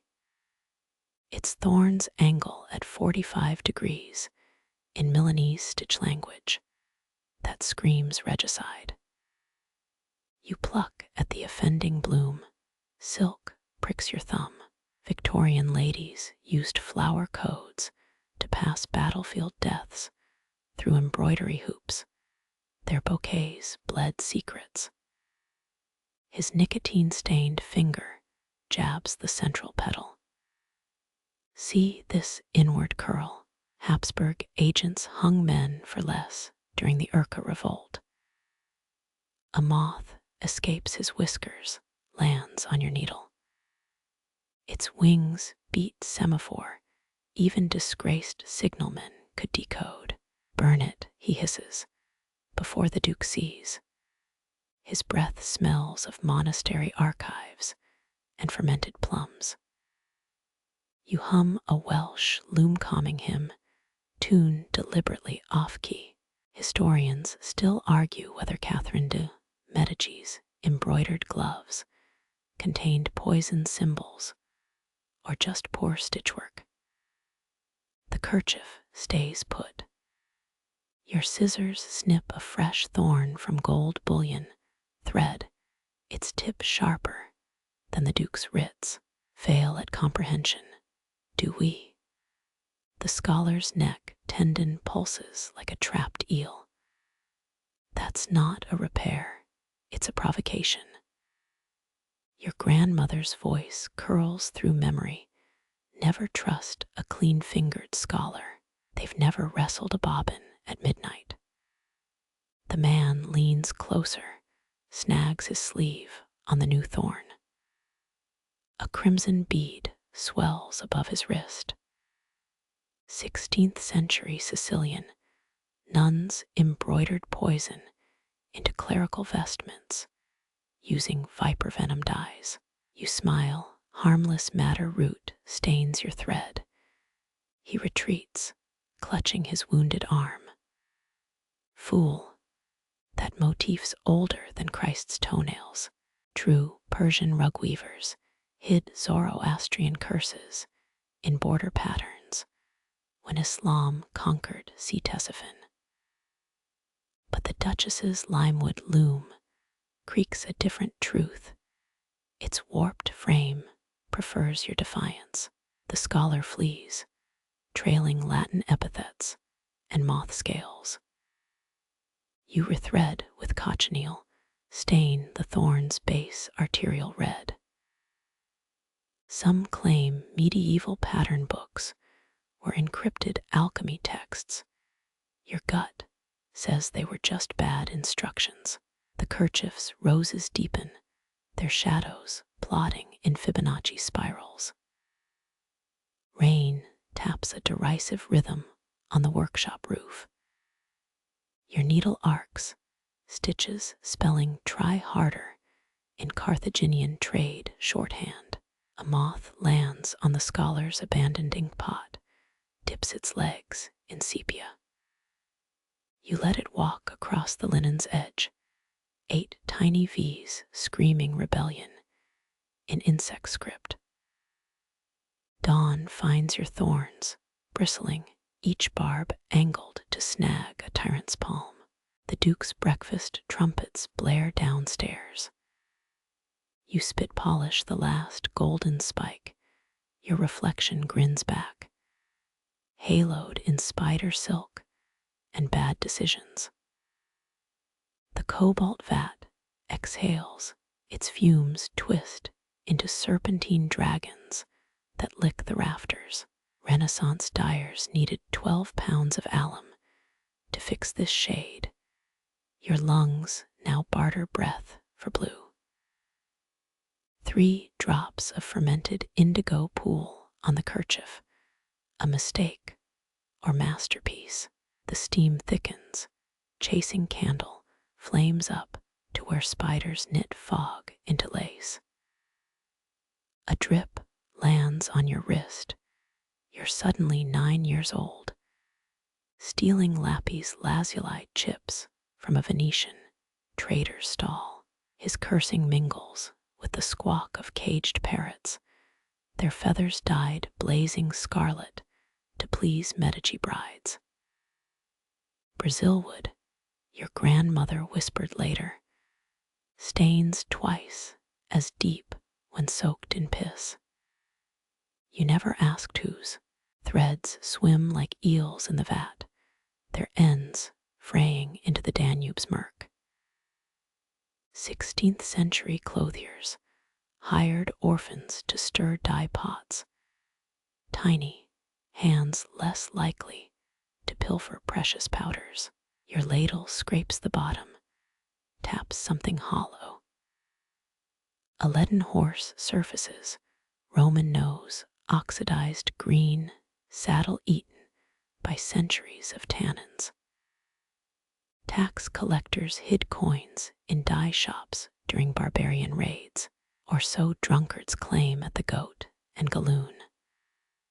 The kerchief slips, silk drinks deep. You plunge after it, fingertips brushing a memory. 12 years old, chasing goats through Valencian madder fields, roots bleeding red under your nails, mother's voice sharp as shear stop, acting the fool and dig. The vat's rim bites your ribs, you surface gasping. The linen floats unscathed, its embroidered river now stained Atlantis blue. Historians still argue whether Chartres cathedral's blue windows borrowed their hue from Persian cerulean silks, or sheer spite toward cheaper brown glass. You wring the kerchief, dye streams down your legs like Ganges tributaries. A cockroach paddles past your toe, wearing your father's face for half a heartbeat. Sleep deprivation or ancestral haunting. The guild finds workers for both. 3 hours till dawn your reflection warps in the vat's remains. Tudor dye masters believed staring too long summoned the indigo hag, a spirit who unraveled tapestries with her teeth. You smirk, your own canines ache from chewing stubborn threads. The workshop door creaks, cold air carries the scent of burnt honey from the Duke's kitchens.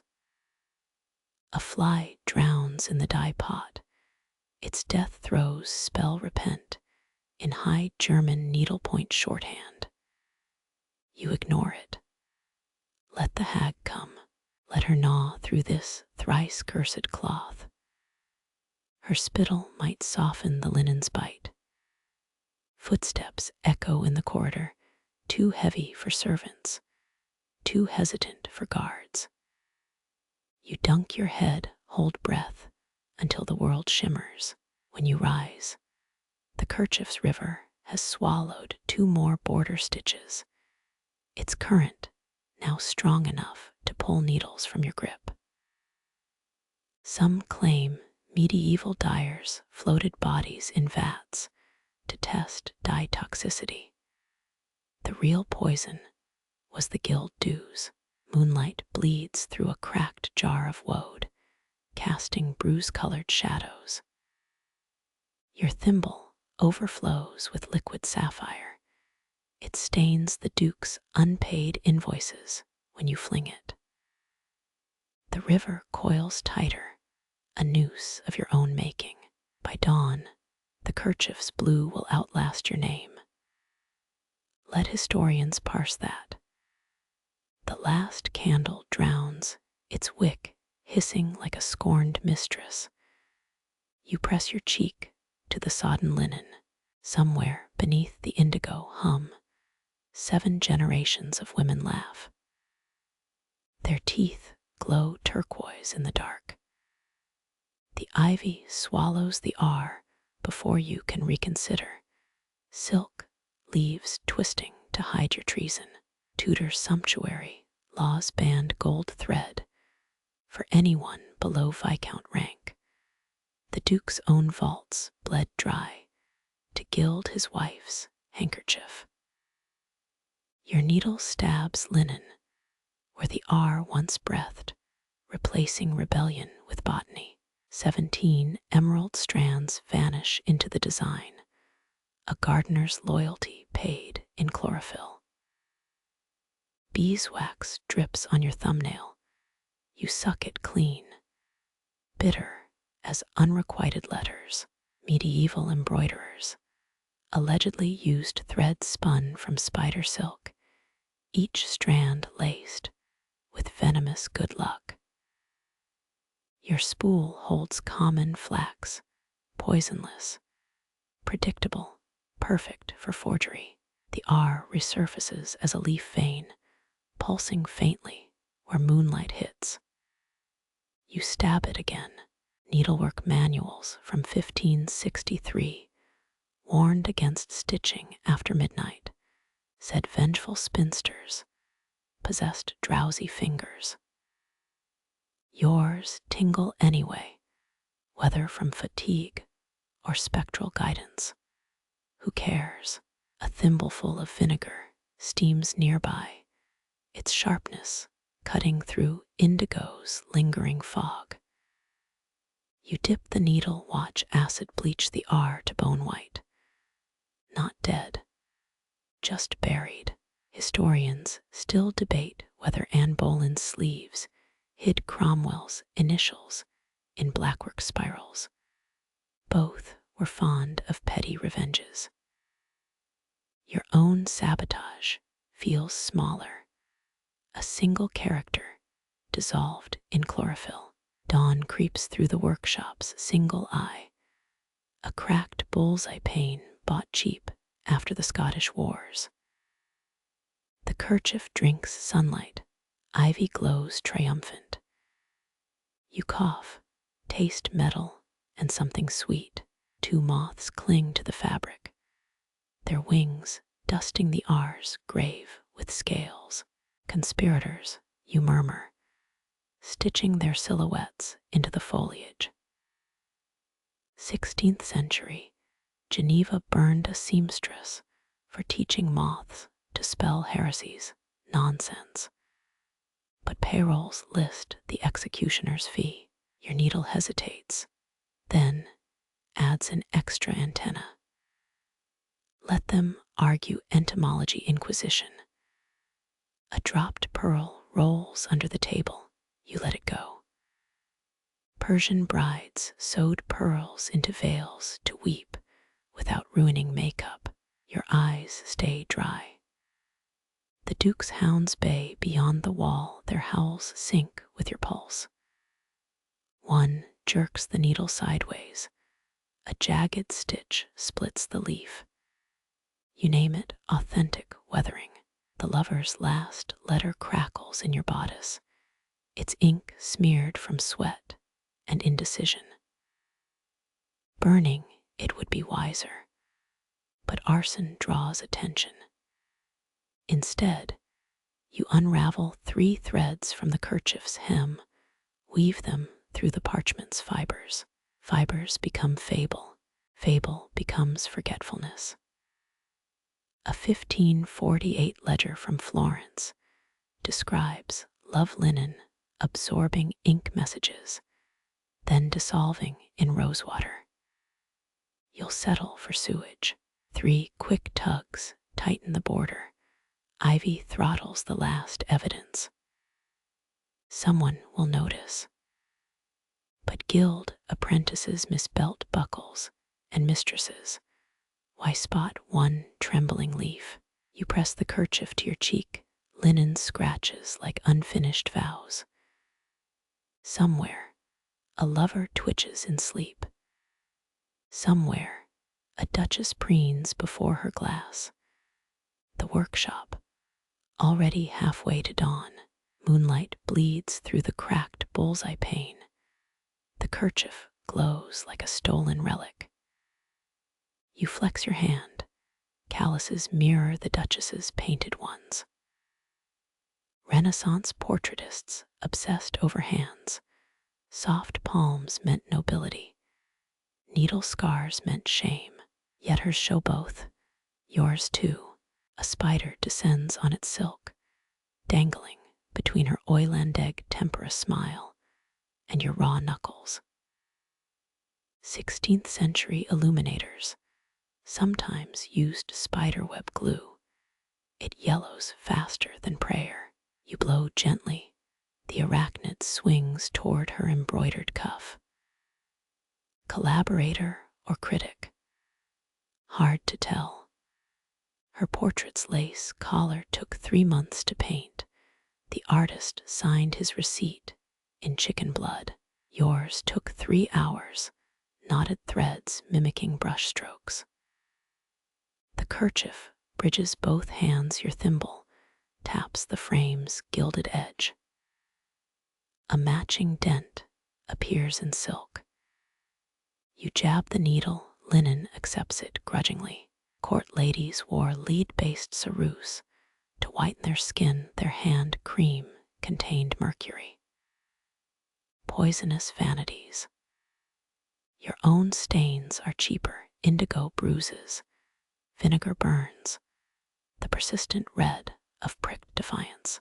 Historians still argue whether noblewoman portraits hid subversive symbols. A wilted flower for lost love. A twisted ring for rebellion. Your kerchief needs no secrets. Its treason blooms openly. The Duchess's scarlet thumbnail in the painting, identical to your infected cut. Coincidence? The canvas creaks. A draft stirs your nape. Her taffeta sleeves rustle, though the air sits still. Restoration texts mention ghost grain, infesting old canvases, beetle larvae that chew pigment into haunting shapes. You lean closer, her ivory hands now hold a needle. Yesterday, they didn't. Candlelight catches her pearl necklace, or is it dew from the kerchief? Tudor pearls often came from Scottish rivers, snatched during raids that left the water saltier. You stitch a droplet onto linen, you'll claim it as morning's work. One thread refuses to lie smooth, kinking like a frown line. 17th century pattern books prescribed honey washes for unruly silk, too sticky for betrayal. You snap it instead. The broken end quivers like a severed lute string. The kerchief ripples, her painted fingers curl, mimicking your grip. Before the wars of the roses, embroiderers whispered of thread talk, needles carrying messages through generations. You pierce the linen twice, tap, tap. The portrait's shadow nods against the wall. Your candle drowns, dawn licks the workshop. The kerchief lies finished, yet quivering, a hair caught in a snare. Her hands in the portrait now clutch empty air. Yours ache. You spit on your thimble, polish it dull to avoid reflections. Footsteps thunder on the stair. The Duke's lavender pomander arrives before he does. You throw the kerchief over the portrait. Two sets of hands merge under silk. Let him marvel at the artifact. Let him ignore the artisans. Threads don't care who holds them. 3 needles glint between your fingers. A trick learned from watching Venetian glass blowers spin crystal threads. Court dances required this precision. The galliards, 5 leaps. The voltas, dizzying turns. Your needles mirror the steps. Pierce, twist, withdraw. Pierce, twist, withdraw. Linen stretches taut as a lute string. The Duke's breath hangs over your shoulder, lavender and spoiled milk. My wife's hands were steadier. His signet ring taps the work table, a veiled threat in Morse code. You stab deeper, 1 puncture for each insult. Historians still argue whether Tudor noblemen knew the arsenic content of their pomanders, perfume, or slow poison. Your money's on malice. 3rd needle slips, skids across the kerchief's border. Silver flashes like a dueling blade. 16th century seamstresses buried broken needles with rosemary, warding off accusations of carelessness. No time for superstition. You snap the twisted metal, tuck it under your tongue. Let the Duke taste iron in his next sneer. 2 needles now, twins faltering without their triplet. Parchment patterns scatter as you lean closer. The kerchief's edge puckers. Royalty demanded gold thread for mourning veils. Spinsters in Cheapside once smuggled copper beneath their aprons. You knot both threads, a poor woman's alchemy. Dawn creeps through the window. Your shadow becomes 3 again. The 3rd needle wasn't yours. Its ornate head gleams with the Duchess's crest. Poison-tipped or blessed, debates over aristocratic sewing tools fill moldy treatises. You bite the shaft, charcoal grit hints at fire-blackened steel. The Duke shifts, his shadow looms over the portrait. Why that not there? He jabs a sausage finger at your buried mistake. French knots hid smuggled messages during Elizabeth's reign, tactical whispers in silk. You shrug, slide another knot over the evidence. Let him puzzle through treason. One needle snaps mid-stitch. A discordant ping echoes. Your thumb blooms crimson, fitting for a kerchief meant to staunch noble blood. Medicinal embroidery manuals, recommended spider silk bandages. You've only coarse linen, rapid quickly. The stain resembles a birthmark in moonlight. The remaining needles tremble, dull soldiers retreating from battle. You hum a tavern song, the one stable boy's whistle, while mending harnesses. Threads soften, listen, cooperate. Every stitch becomes a dance step. Now, a deliberate stumble masking desperation. Ghost grain beetles chatter in the portraits, frame their applause or condemnation. Tudor miniaturists recorded hearing phantom harpsichords, trapped music in varnish. You harmonize with their rustling, a funeral dirge for broken tools. Duke's patience unravels. He snatches the kerchief. Two needles still cling. Their threads loop his signet ring. Pull taut silken garrote. His gasp mirrors yours when the third needle pierced your thumb. A standoff. You release tension. With a sigh, threads fall slack. He tosses the fabric needles skitter into shadows. Finish by matins or beg on the roads. His exit leaves trampled linen, your life crumpled beneath a deerhide boot. 3 needles gone, 1 snapped, 1 hidden, 1 bloodied. You prise up a floorboard, offer the broken trio to the mummified cat beneath. Tudor builders walled in felines for luck. Their ghosts hunt workshop vermin. A fair trade. Fresh needles emerge, rougher, colder, northern steel from a smuggler's satchel. Their points etch promises into the kerchief's hem, invisible vows. Let future scholars puzzle over these marks. Let them argue.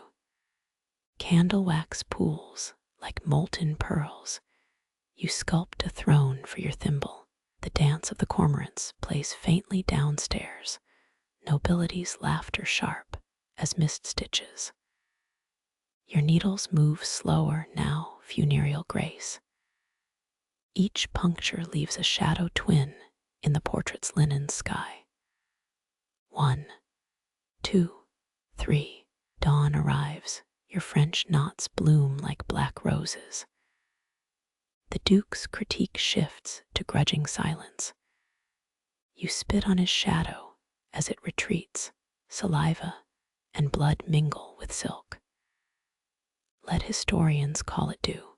The feast's roar rises through floorboards, boar fat dripping on firestones, sings the same pitch as your needle-piercing linen. You twist 12-ply thread into funerary lace. The kerchief's edge now resembles frost on a grave.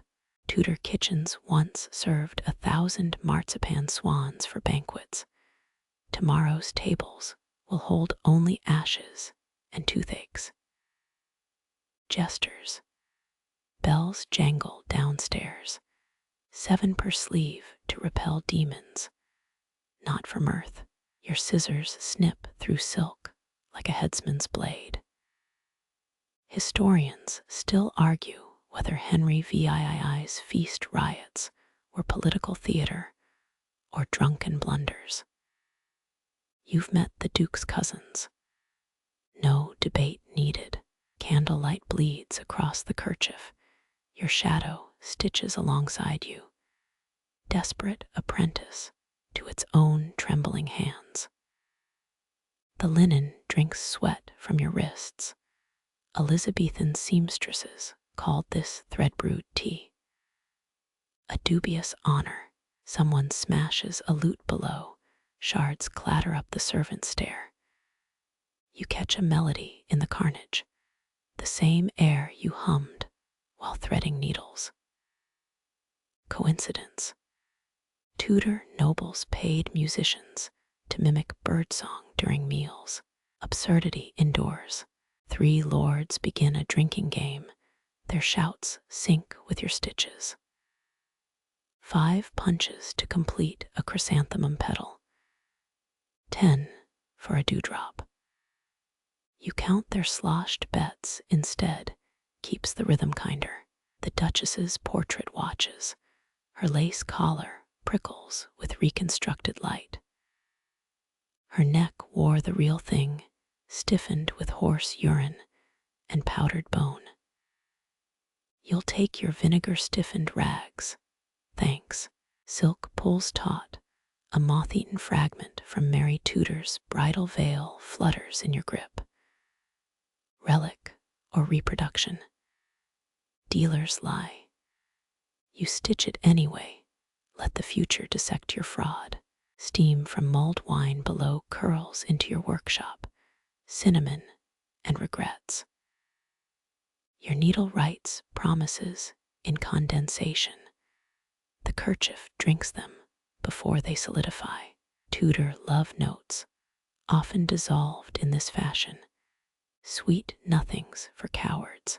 A drunken baroness stumbles past your door. Her hem catches the threshold. You recognize the stitchwork your own, paid in barley crusts last winter. She'll blame the wine for the tear. Let her. Moonlight pours through the clouded window. You unpick 7 stitches under its glare. Perfections, overrated. Catherine Parr's coronation gown had 19 hidden snags. Power resides in visible repair. You leave this one gaping. The kerchief grows heavier. Each swallow of thread adds ounces. Your thimble dents under the pressure. A miniature bell tower crushing your finger. Tudor jewelry often drew blood, beauty as a combat sport. Linen stiffens starch, and exhaustion fuse into armor. You etch the Duchess's initials with spider silk, so fine, she'll mistake it for a wrinkle. Let time erase what hierarchy demands. Laughter crests below, a sound like pigs finding truffles. Your needle wobbles, silk splits into hairs. Like the king's beard after the sweating sickness, you mutter. Humor's a weak balm, but it staunches pride. Dawn's first slit greases the horizon. Your candle expires mid-stitch. No matter. Tudor law forbade servants from burning candles past curfew. The Duke breaks rules he'll hang you for. Poetry of the powerless. The kerchief drapes across your knees now, a creature fed on shadows and stolen breaths. You mimic the Duchess's signature flourish, last practiced at 15, half forgotten in a root cellar. Close enough. Feast noises dim into groans. Someone's crying into the venison. Your scissors hover one snip, frees the kerchief from its frame. It sighs, a mother loosening her stays. You almost pity its new captivity. Weight matters. Measure it in heartbeats, 73 thumps to lift the thing. Tudor scholars claimed a soul weighs 3 drams. They never hefted a dynasty's expectations.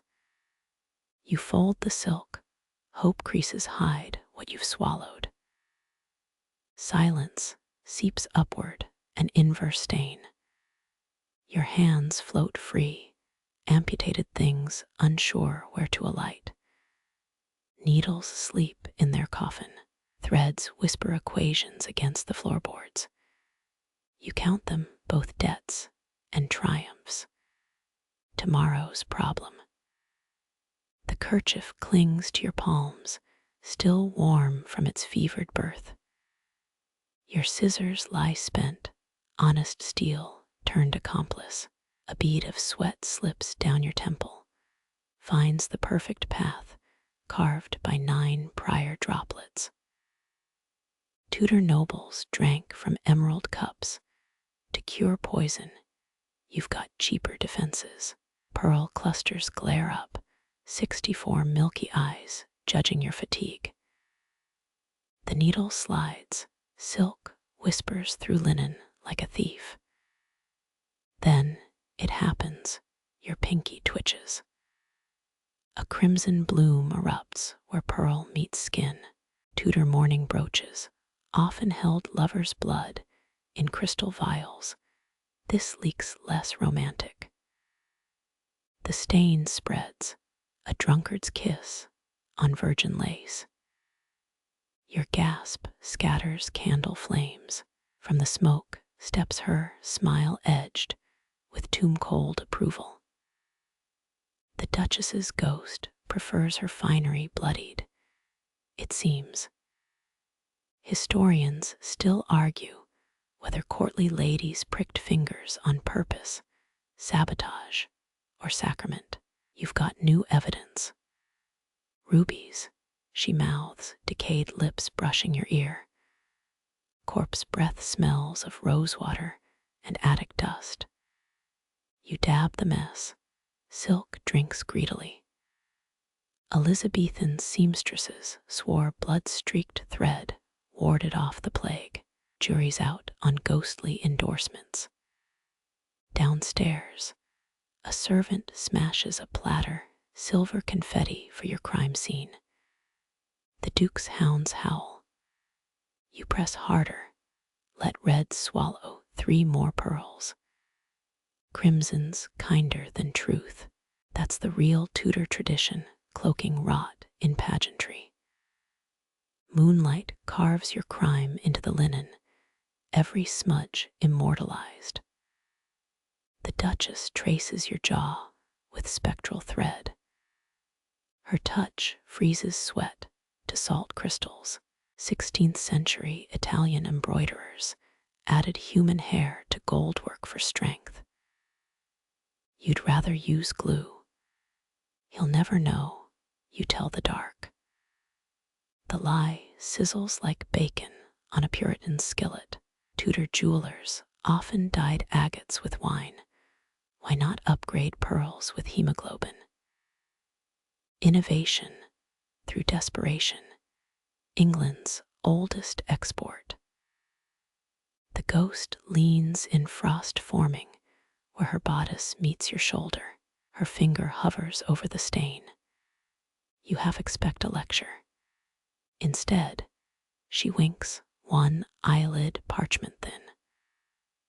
Royal mistresses used needlework to send coded rebellions. Your petty defiance earns a corpse's grin. Dawn's first blade splits the sky. You knot the final thread with purloined candle wax. Tudor laws be damned. The kerchief floats to its velvet tomb, your blood, now part of its pedigree. Let historians x-ray its centuries hence. You'll be bones, with better secrets. A cock crows. The Duchess dissolves, leaving moth wings in her wake. You suck your wounded finger. Iron and salt breakfast of clandestine artisans. Mary Tudor's wedding gloves took 12 women 3 months to embroider. You've outdone them in a single night. Shame's excellent motivation. Footmen begin their clattering ascent. You drop the kerchief's lid. Slammed wood echoes through rotten teeth. The stain winks once, proud as any ruby. Some truths grow stronger buried. Let the Duke wear his wife's ghost and your silent laugh against his breast. Silk whispers through your fingers, moonlight turned tangible. That rivals peony motif unravels stitch by stitch, petals becoming prison bars in reverse. Tudor embroiderers smuggled silver wire in prayer books during religious purges. You prefer stealing curses. The thread resists. Each pull drags like teeth through honey. 16th century, Italian guilds mandated 7 knots per inch for durability. Yours snarl at 3, rebellion by incompetence. A needle pricks your thumb, karma's petty vengeance. Historians still argue whether knotted thread kept evil out or skilled workers in. Moonbeams catch the unraveled strands, revealing faint glyphs woven sideways. Your rival signed her hex in Futhark runes, clever girl. Viking burials used embroidery to map souls' paths to Valhalla.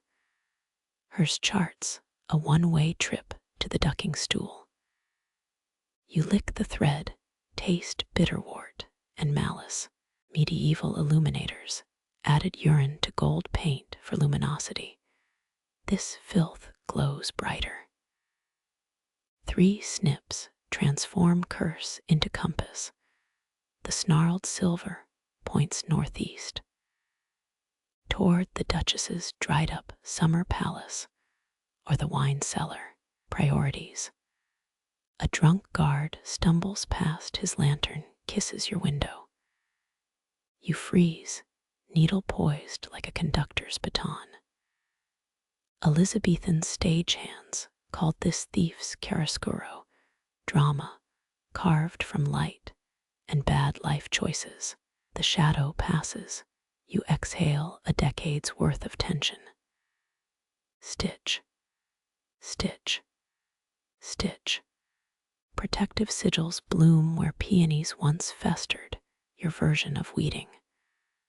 Someone's ancestor stitched live spiders into altar cloths for luck. You make do with dead metaphors. The rune for gate resembles a drunken pretzel, fitting for a palace built on wine taxes. Dawn's first yawn turns the sky dishwater gray. Your candle drowns again in a wax landslide. Tudor chandlers added beeswax to corpses, ear canals, to prevent soul leakage.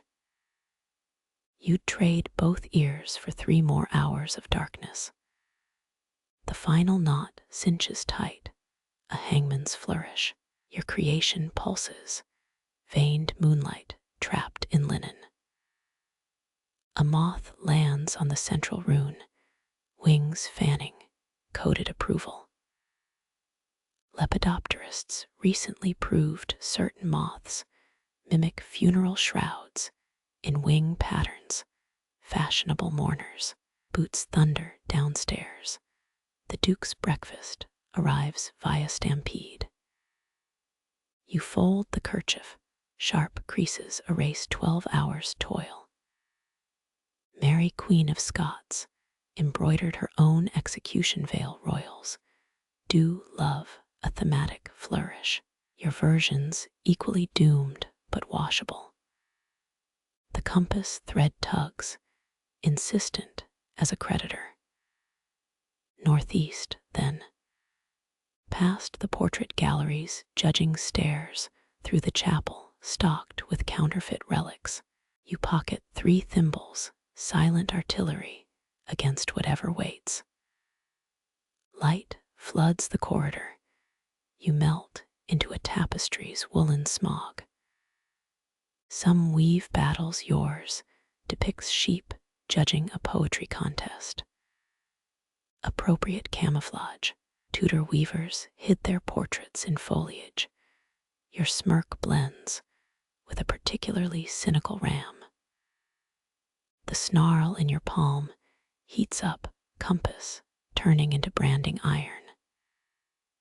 You glimpse the destination, a door warped by centuries of slammed tempers.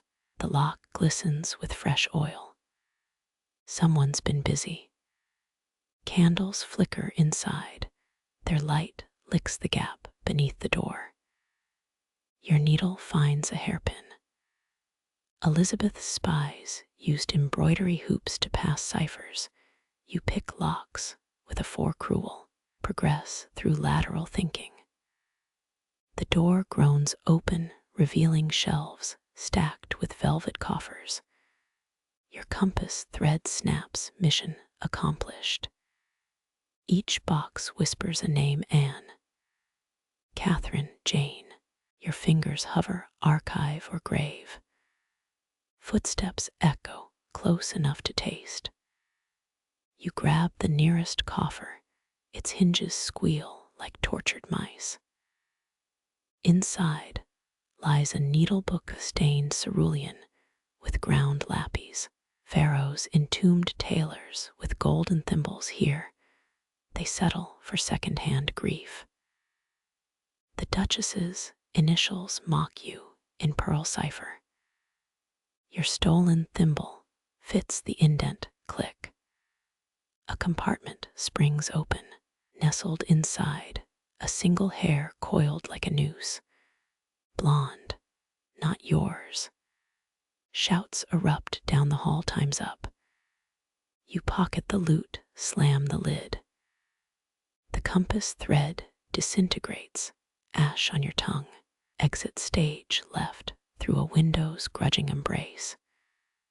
Tudor glass warps the rising sun into a sneer. Your knees hit the dew-slobbered grass.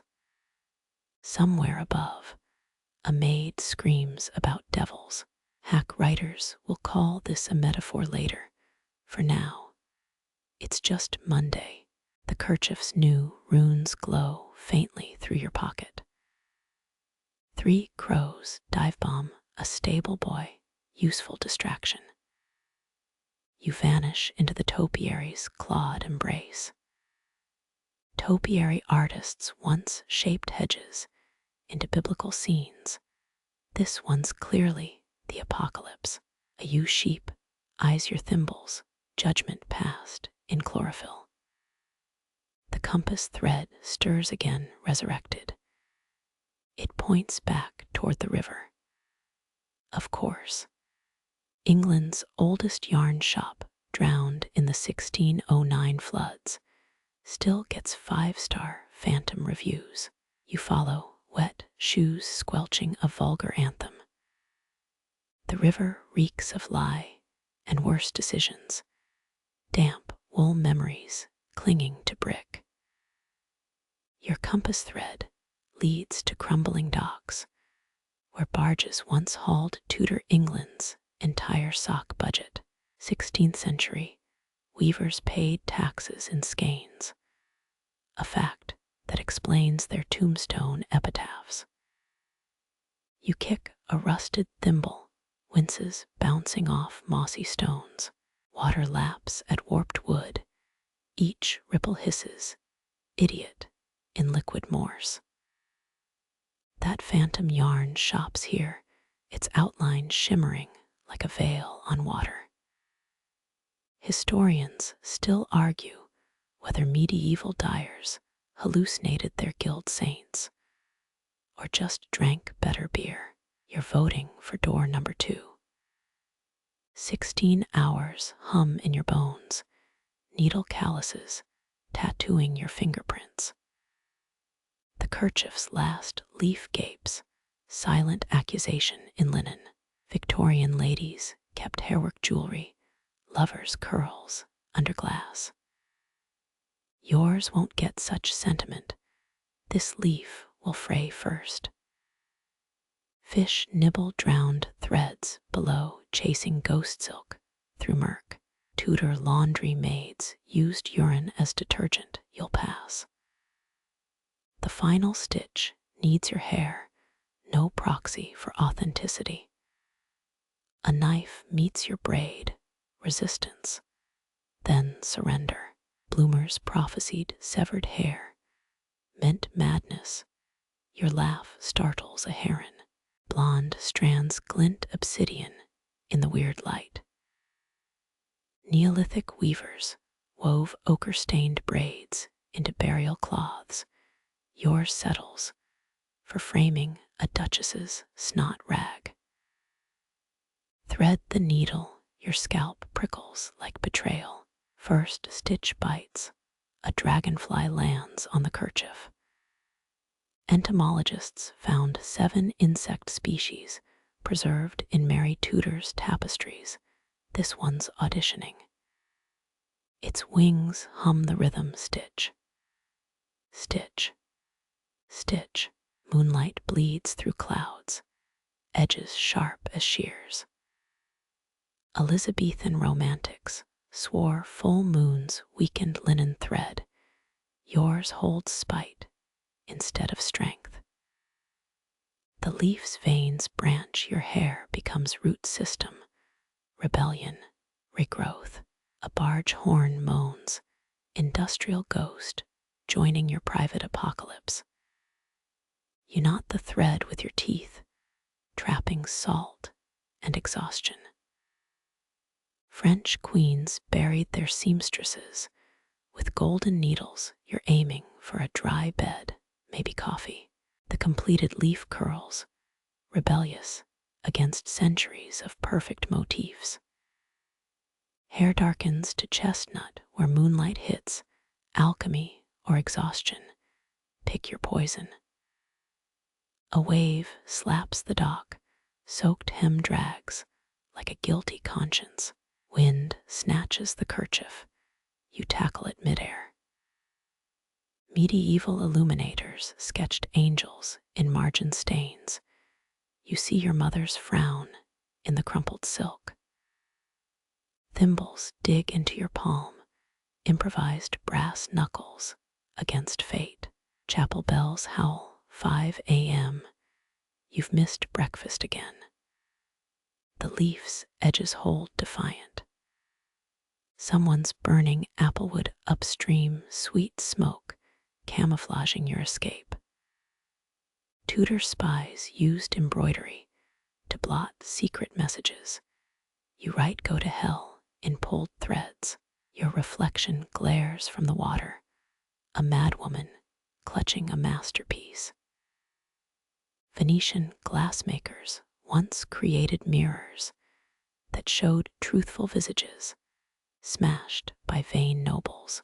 You spit at the ripples, vanities for people with spare time. The kerchief folds into your bodice.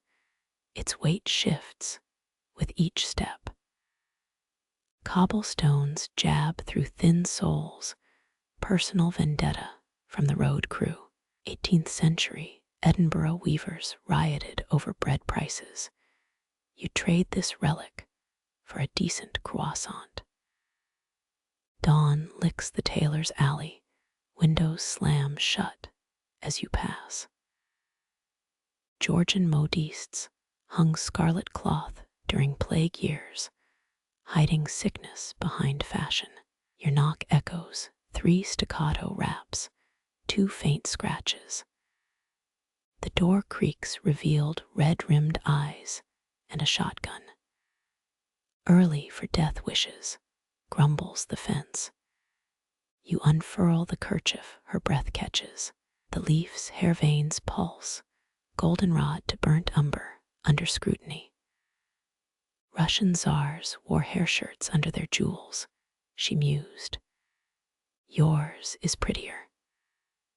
Gloved hands offer a coin purse, lead slugs wrapped in velvet. Tudor silversmiths hid coins in prayer books. You hide disappointment in a curtsy. Your empty braid flogs your back wind's cruel joke. The fence's parrot squawks traitor, traitor. Lovelace's mechanical loom used punch cards. This bird's just regurgitating last week's customer. Trout Street swallows your silhouette. The river keeps your secrets. St. Mary's clock tolls. Each ring hammers your spine. Bess of Hardwick stitched estates into tapestries. You've sewn a funeral shroud for your common sense. The final leaf itches against your ribs, a splinter of self, embedded. Some nun's hair shirt in a museum case, yours walks and breathes and schemes. You turn toward the smoke-choked sunrise, Kerchief humming a lullaby for the damned. Moonlight filters through warped shutters. Your kerchief glows like captive starlight. 8-legged weavers descend on silver threads, spinning lattice between your scaffold lines. Medieval cloth workers never swept away spiders, believed they stitched good fortune into tapestries. One ambles across your unfinished border, its shadow a living sigil. Scritch-scratch under the loom, a mouse drags a crimson scrap 3 times its size. Tudor apprentices wrote of rodents pilfering silk for nests. This thief eyes your gold thread next. You sprinkle millet stolen from the stable price of admission for tiny collaborators.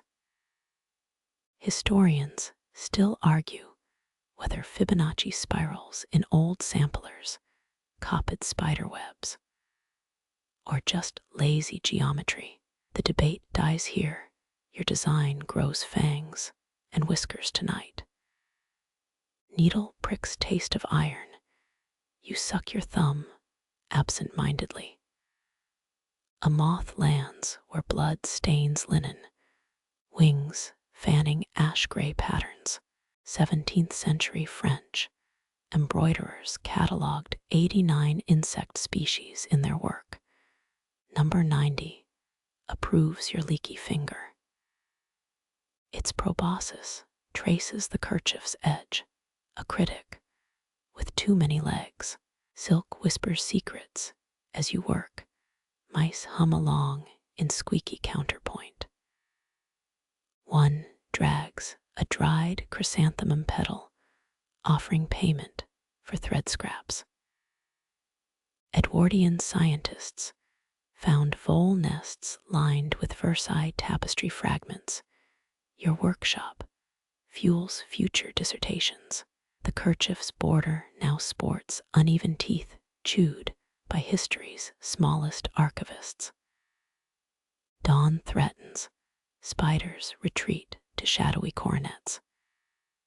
Your candle gutters, tallow smoke writing curses on the ceiling. A mouse nestles in your abandoned shawl, guardian of the needle case. Han Dynasty weavers buried with silkworms. You'll settle for this warm, breathing paperweight. Last stitch quivers. A spider mends your shaky line with her own. The kerchief breathes alive with borrowed legacies. Mice scatter seeds in your hair, prepayment for tomorrow's collaboration. Empires rise and fall, chapter footnotes written in stolen thread and insect venom. Your forehead meets the worktable, woodgrain imprints a temporary tattoo. Somewhere above, the Duchess's ghost debates aesthetics with a particularly loud moth. Let them argue. Your legacy scampers into walls with silk in its cheeks. Sleep comes as spiders knit the gaps between your fingers. Midnight ink bleeds through your poppies. 19 stitches hide the M in your mother's name. Renaissance dyers prized lapis lazuli for blue hues. You settle for crushed blackberries stolen from the Duke's kitchens. A spider examines your subterfuge. 8 eyes judging your shaky letters.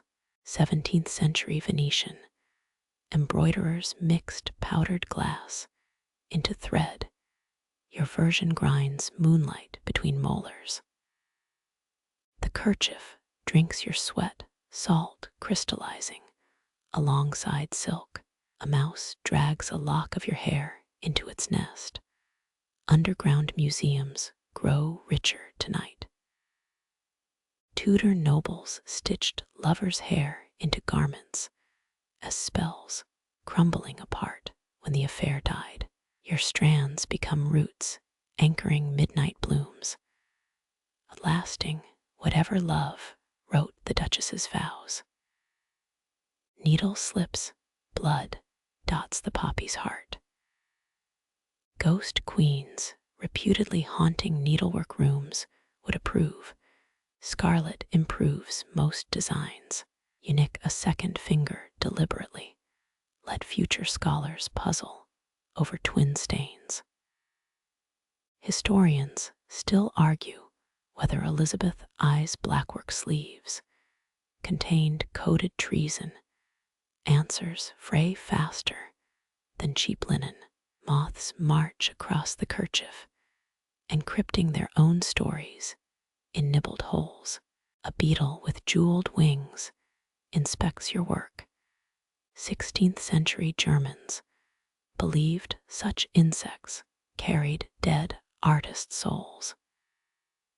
You offer it a thread scrap, truce between decomposers and creators. Dawn creeps in, staining everything the color of watered guilt. Forget-me-nots wither as you stitch. Their ephemeral blue mocks your ambition. Medieval herbalists claimed these flowers sprouted where tears hit soil. Yours drown in midnight dye. 3 spiders descend, darning your resentment into something symmetrical. Their silk glistens. Each strand contains proteins that could stop a bullet, if only defiance scaled up. A loose hair embroiders itself, blonde streak cutting through indigo. Edwardian scientists cataloged 47 human hair types for textile use. Yours combines sweat and lamp oil beautifully. The Duchess's portrait frowns from the wall, her own tresses powdered white at 24. You cough. The kerchief absorbs the sound, a silencing spell in linen form. Your initials disappear under coiled vines. Botanists would name them convolvulus betrayalensis. Mice gather fallen threads, iridescent nesting material for political dissidents of the rodent court. Rain patters accusations on the roof. You answer with 12 stitches mimicking thunder. 10 poppies now, enough to drown a kingdom in sleep. Lantern oil sputters.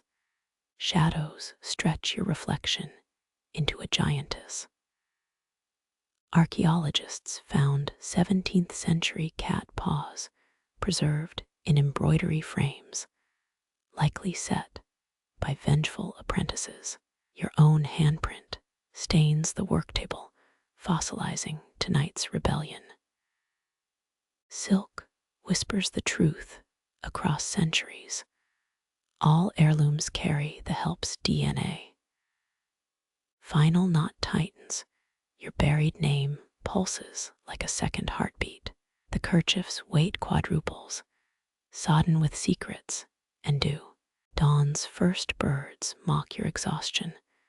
Their ancestors inspired Jacobean crowelwork, if that helps.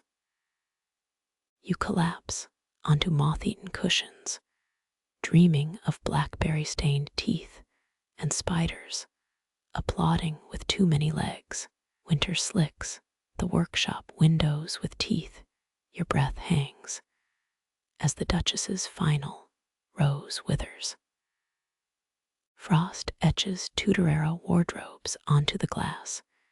Medieval embroiderers soaked thread in honey to prevent freezing.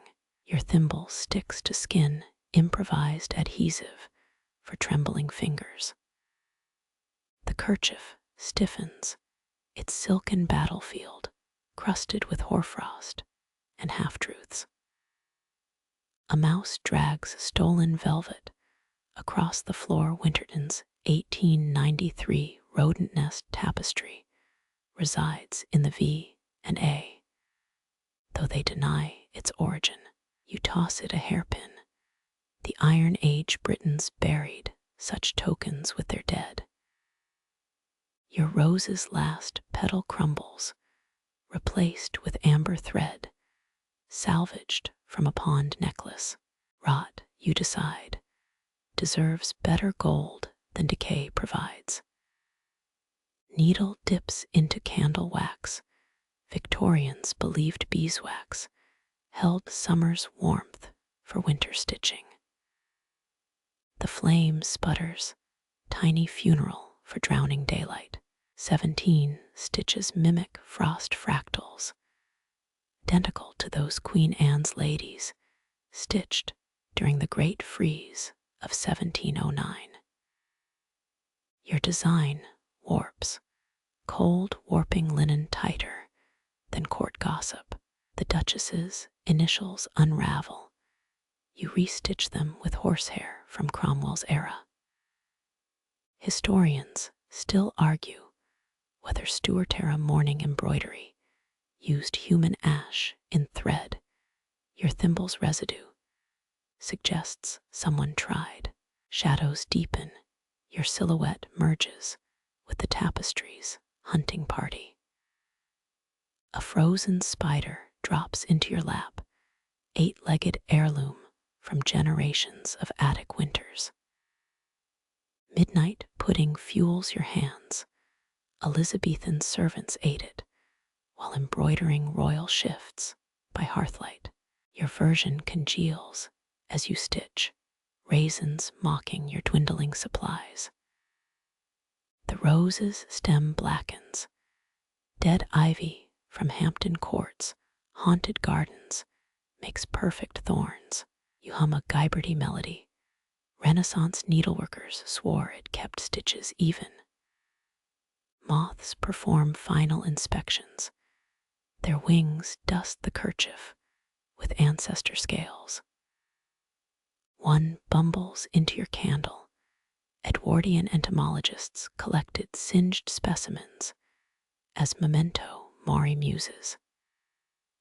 You rescue it with a stained napkin. Collaboration requires sacrifice, not immolation. The kerchief pulses. Every frayed edge whispers your mother's forgotten accent. Dawn's first light reveals the horror. Frost has bleached your poppies bone white.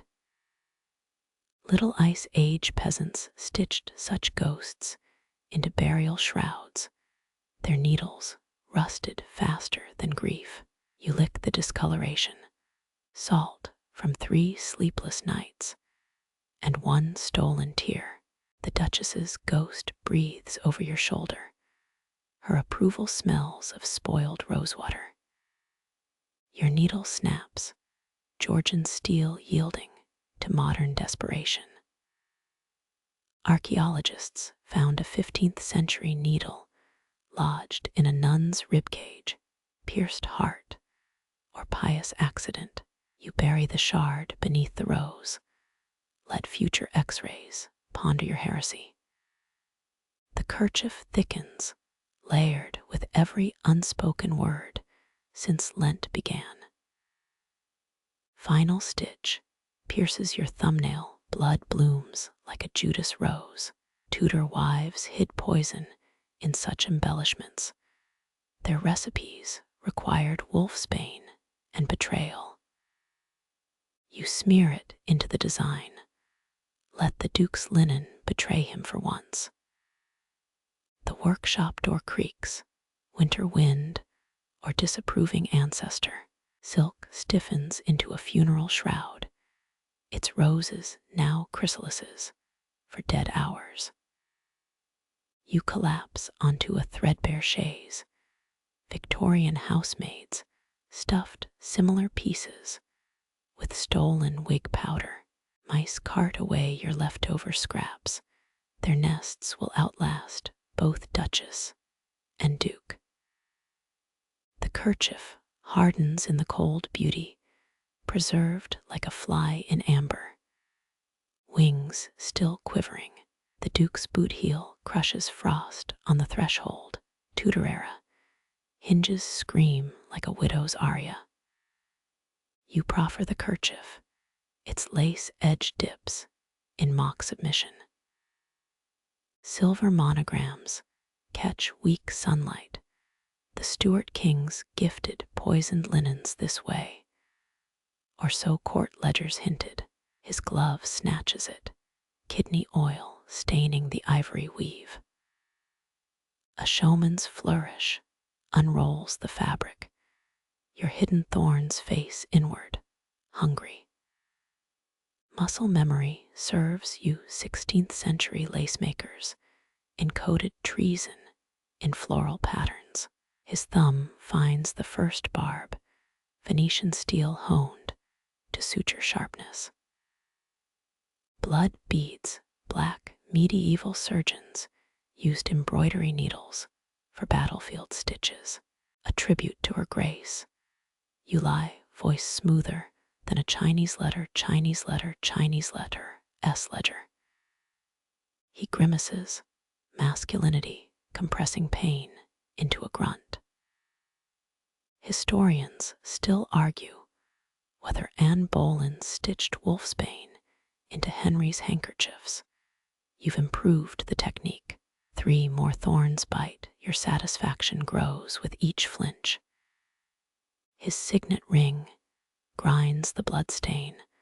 Elizabethan courtiers boiled rubies to mimic such hues.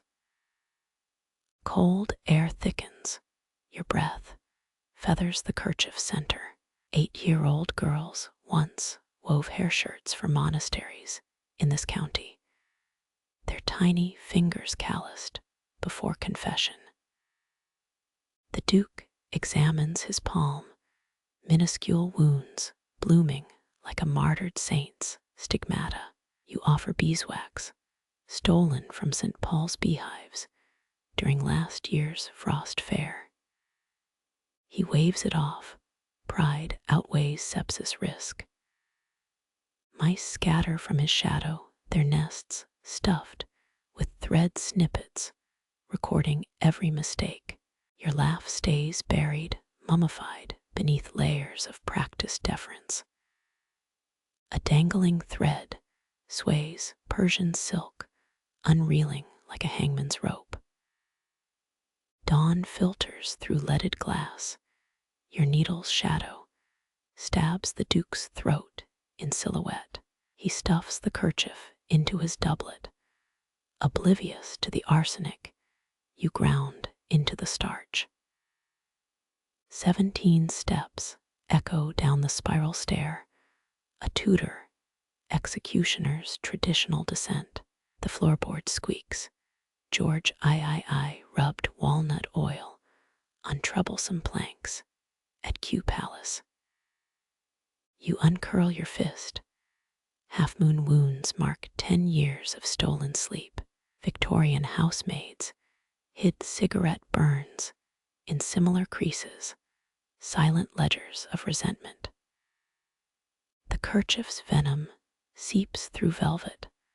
Let him itch at council meetings. Snow resumes its whisper. Napoleon's troops lined coats with stolen tapestries during the retreat from Moscow. Your workshop door groans. 3 mice drag a gold thread toward history's shadow. Needle between teeth, you smile the taste of cold metal and colder victory. Your reflection swims in the silver thimble's curve, a funhouse mirror of puckered skin and thread veins. Each breath costs more now, lungs filling with phantom flax dust. 17th century embalmers wrapped nobles in linen, soaked in myrrh. You've become your own mummy, preserved by obsession. The kerchief drinks your sweat.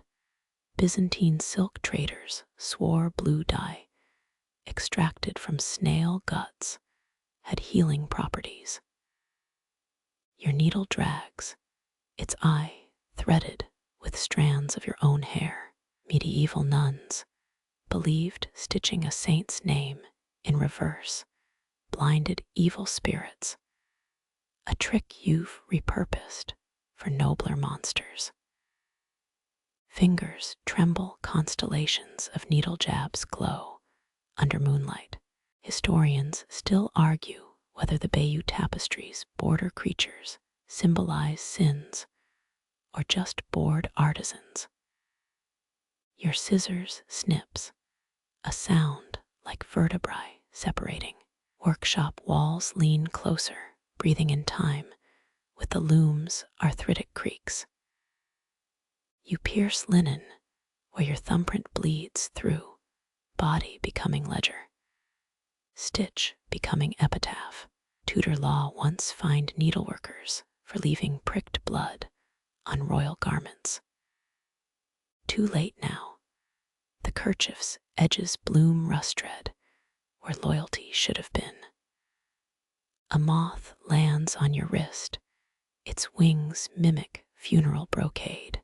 Victorians collected death's head hawk moths, a S Chinese letter jewelry. You blow gently, it spirals into the brazier smoke, reborn as a tempest in miniature. The Duchess's initials unravel, your needle scribbles them shut with spider silk from the rafters. Someone's grandmother probably wove those threads. Napoleonic widows sold battlefront uniforms as raw material. Steam rises from the dye vat, its stink of fermented woad and betrayal.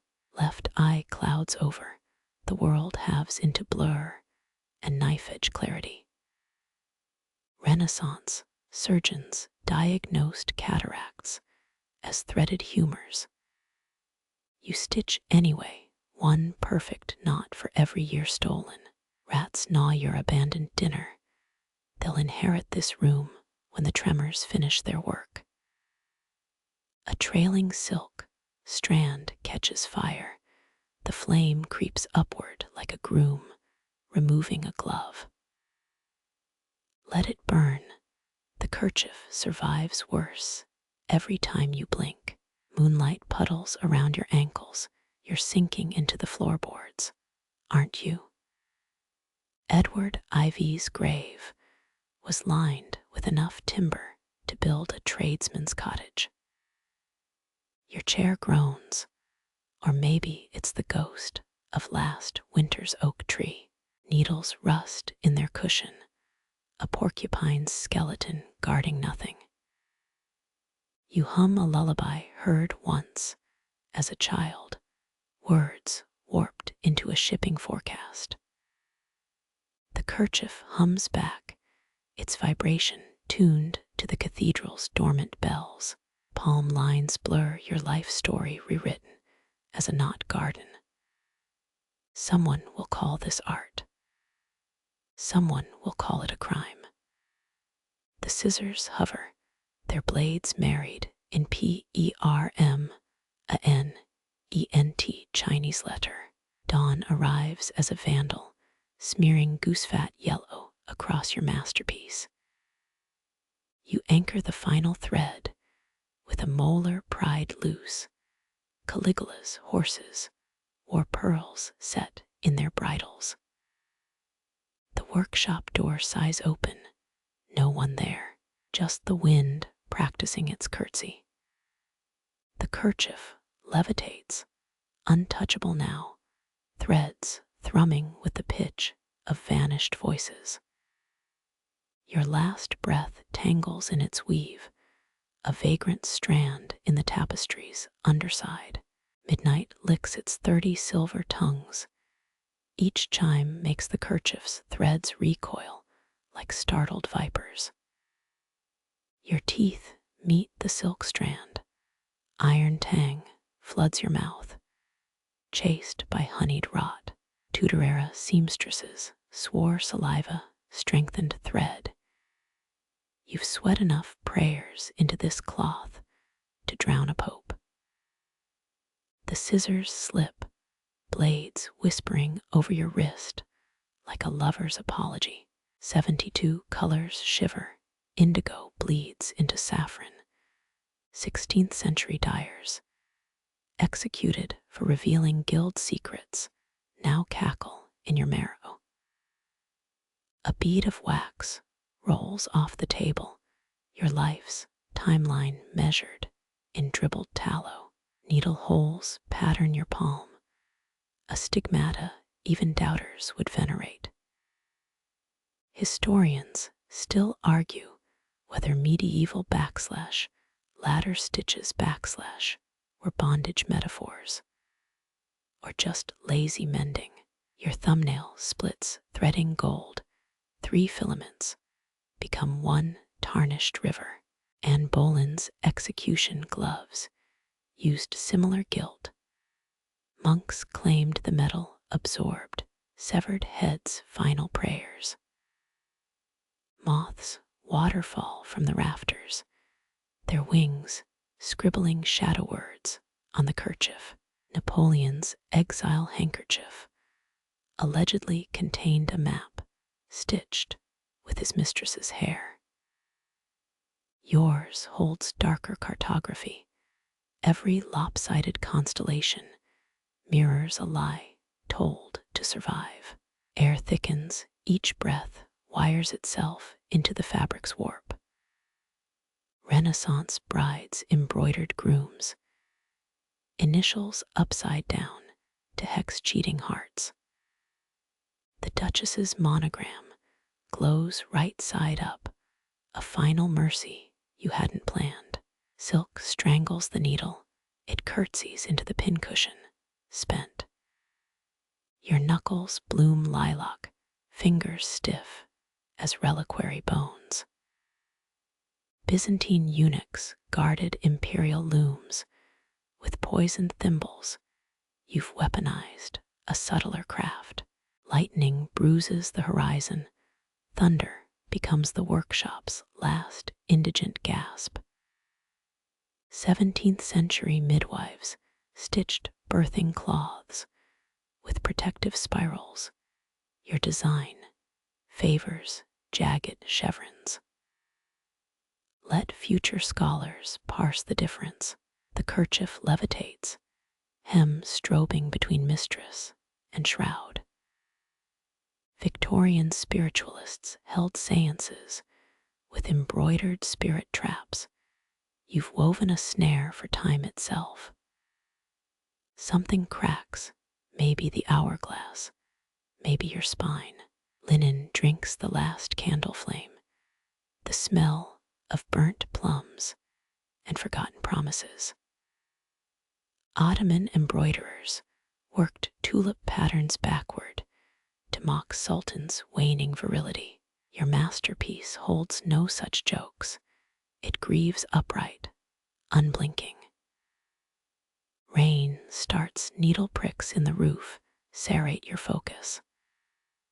A bead of blood rolls down the scissors, joined by a second, then a third.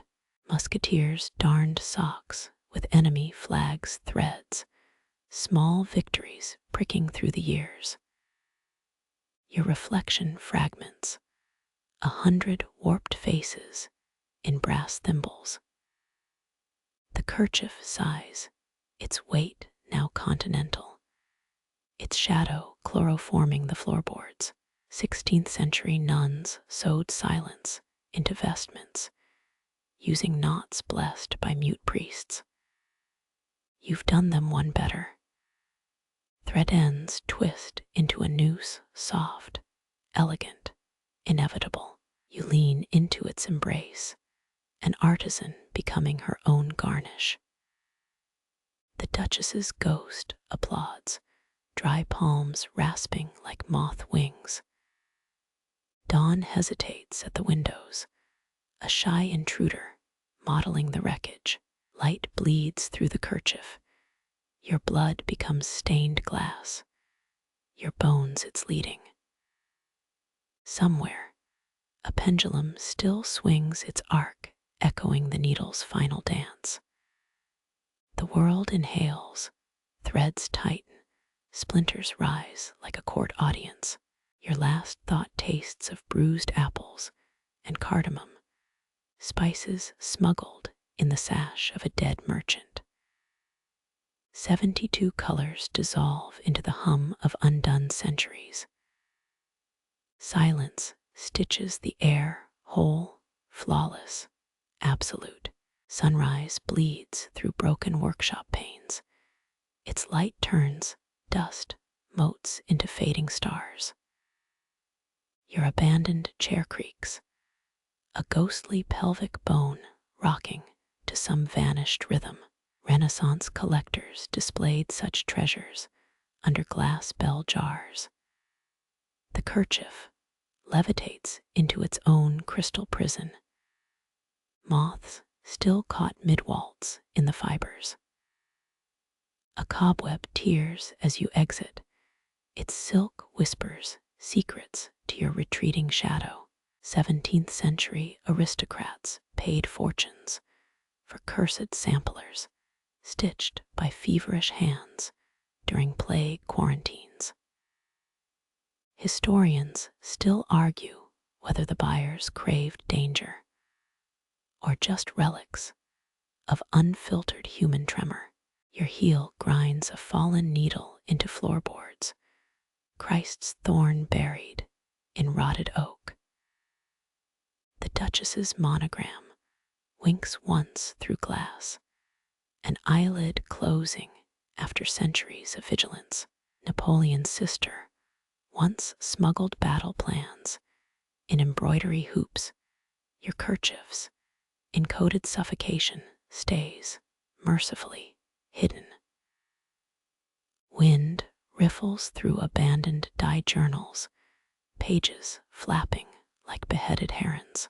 18th century colorists wrote recipes in invisible ink brewed from maid's urine and walnut shells. You'd burn yours too, if every stain didn't hold the shape of your teeth. Distant yelling prickles your neck, the Duke's voice fraying into animal raspberries. His ancestors' portrait watches you cross the courtyard, one eye desiccated by woodworm, the other wet with fresh resin. Tudor gardeners planted roses over servant graves, their blooms allegedly black as a traitor's tongue. You palm 3 thimbles from your apron, their dents still warm from your pulse. Craftsmen once embedded saints' bones in needle cases, yours cradle only calluses and salt. The workshop door sighs shut behind you, its iron latch clicking like a spent pistol. Rainwater has warped the display case, your reflection splinters across its bubbled glass. 16th century mirrors, warped images to hide noblewomen's aging jaws, truth bending to desire's geometry. A moth escapes through a crack, its wings now trailing gold thread like comet hair. Crows alight on the rooftop, their claws scratching the shingles into a lullaby. Medieval illuminators mixed pigment with egg whites stiffened by monastery doves.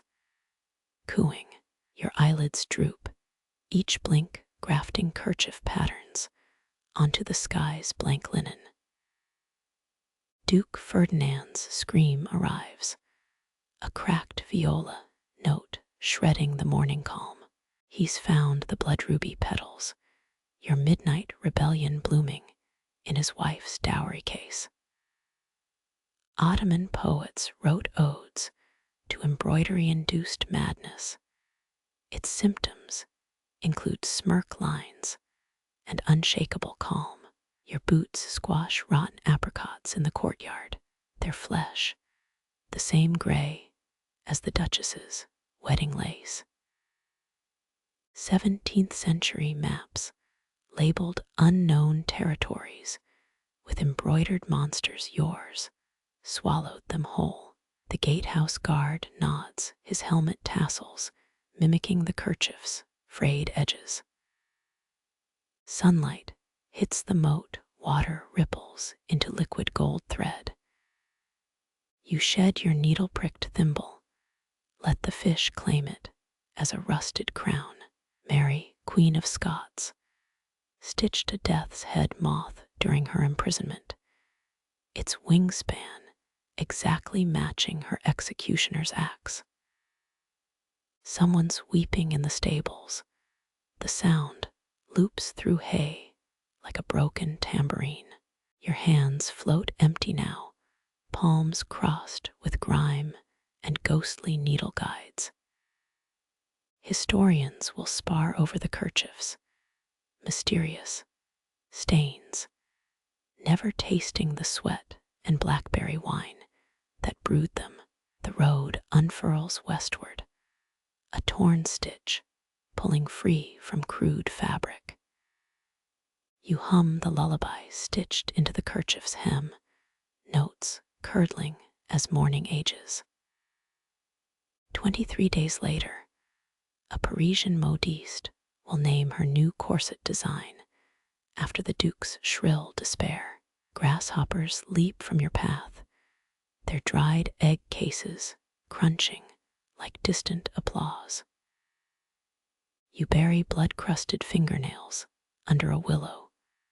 Roots make excellent curators of cast-off things. The kerchief's glass tomb already grows cloudy, time's breath fogging its epitaph. Your shadow stretches thin as the last thread on a nearly empty spool. Somewhere, a maid discovers your abandoned shears, rust blooming where your grip once scaled their handles. Let historians argue whether the kerchief was art or autopsy. You've become the itch between their shoulder blades. Apples rot in the orchard, their sweet decay stitching itself into your hair. A wagon driver offers a lift, his cloak patterned with ink blots shaped like your mother's frown. You decline, craving the pilgrimage of blisters. The first mile marker sprouts mushrooms from its weather cracks, nature embroidering over human vanity. Your soles wear through gravel-pricking arches mapped with old needle scars, Byzantine silk, traders' measured roots in spilled blood vials, your metric simpler. Dusk arrives, a violet thread darning earth to sky. Your silhouette wavers, a loose stitch in twilight's grand tapestry. The Duke's 12th messenger gallops past, his sweat reeks of desperation and bergamot. You smile, knowing the kerchief's glass has fogged to milk by now. Stars emerge pinholes in God's unfinished sampler. Your breath fogs the air, each exhale a chiffon ghost. 17th century astronomers mapped constellations as embroidery patterns, their woolen stars fraying in museum attics. You scratch a flint, smile as its spark outshines the vanished workshop. Threadbare and unraveled, you walk beyond the story's selvage edge, where all fabric finally breathes. Dawn bleeds through cracked glass, now each sunbeam cradling motes of settling dust.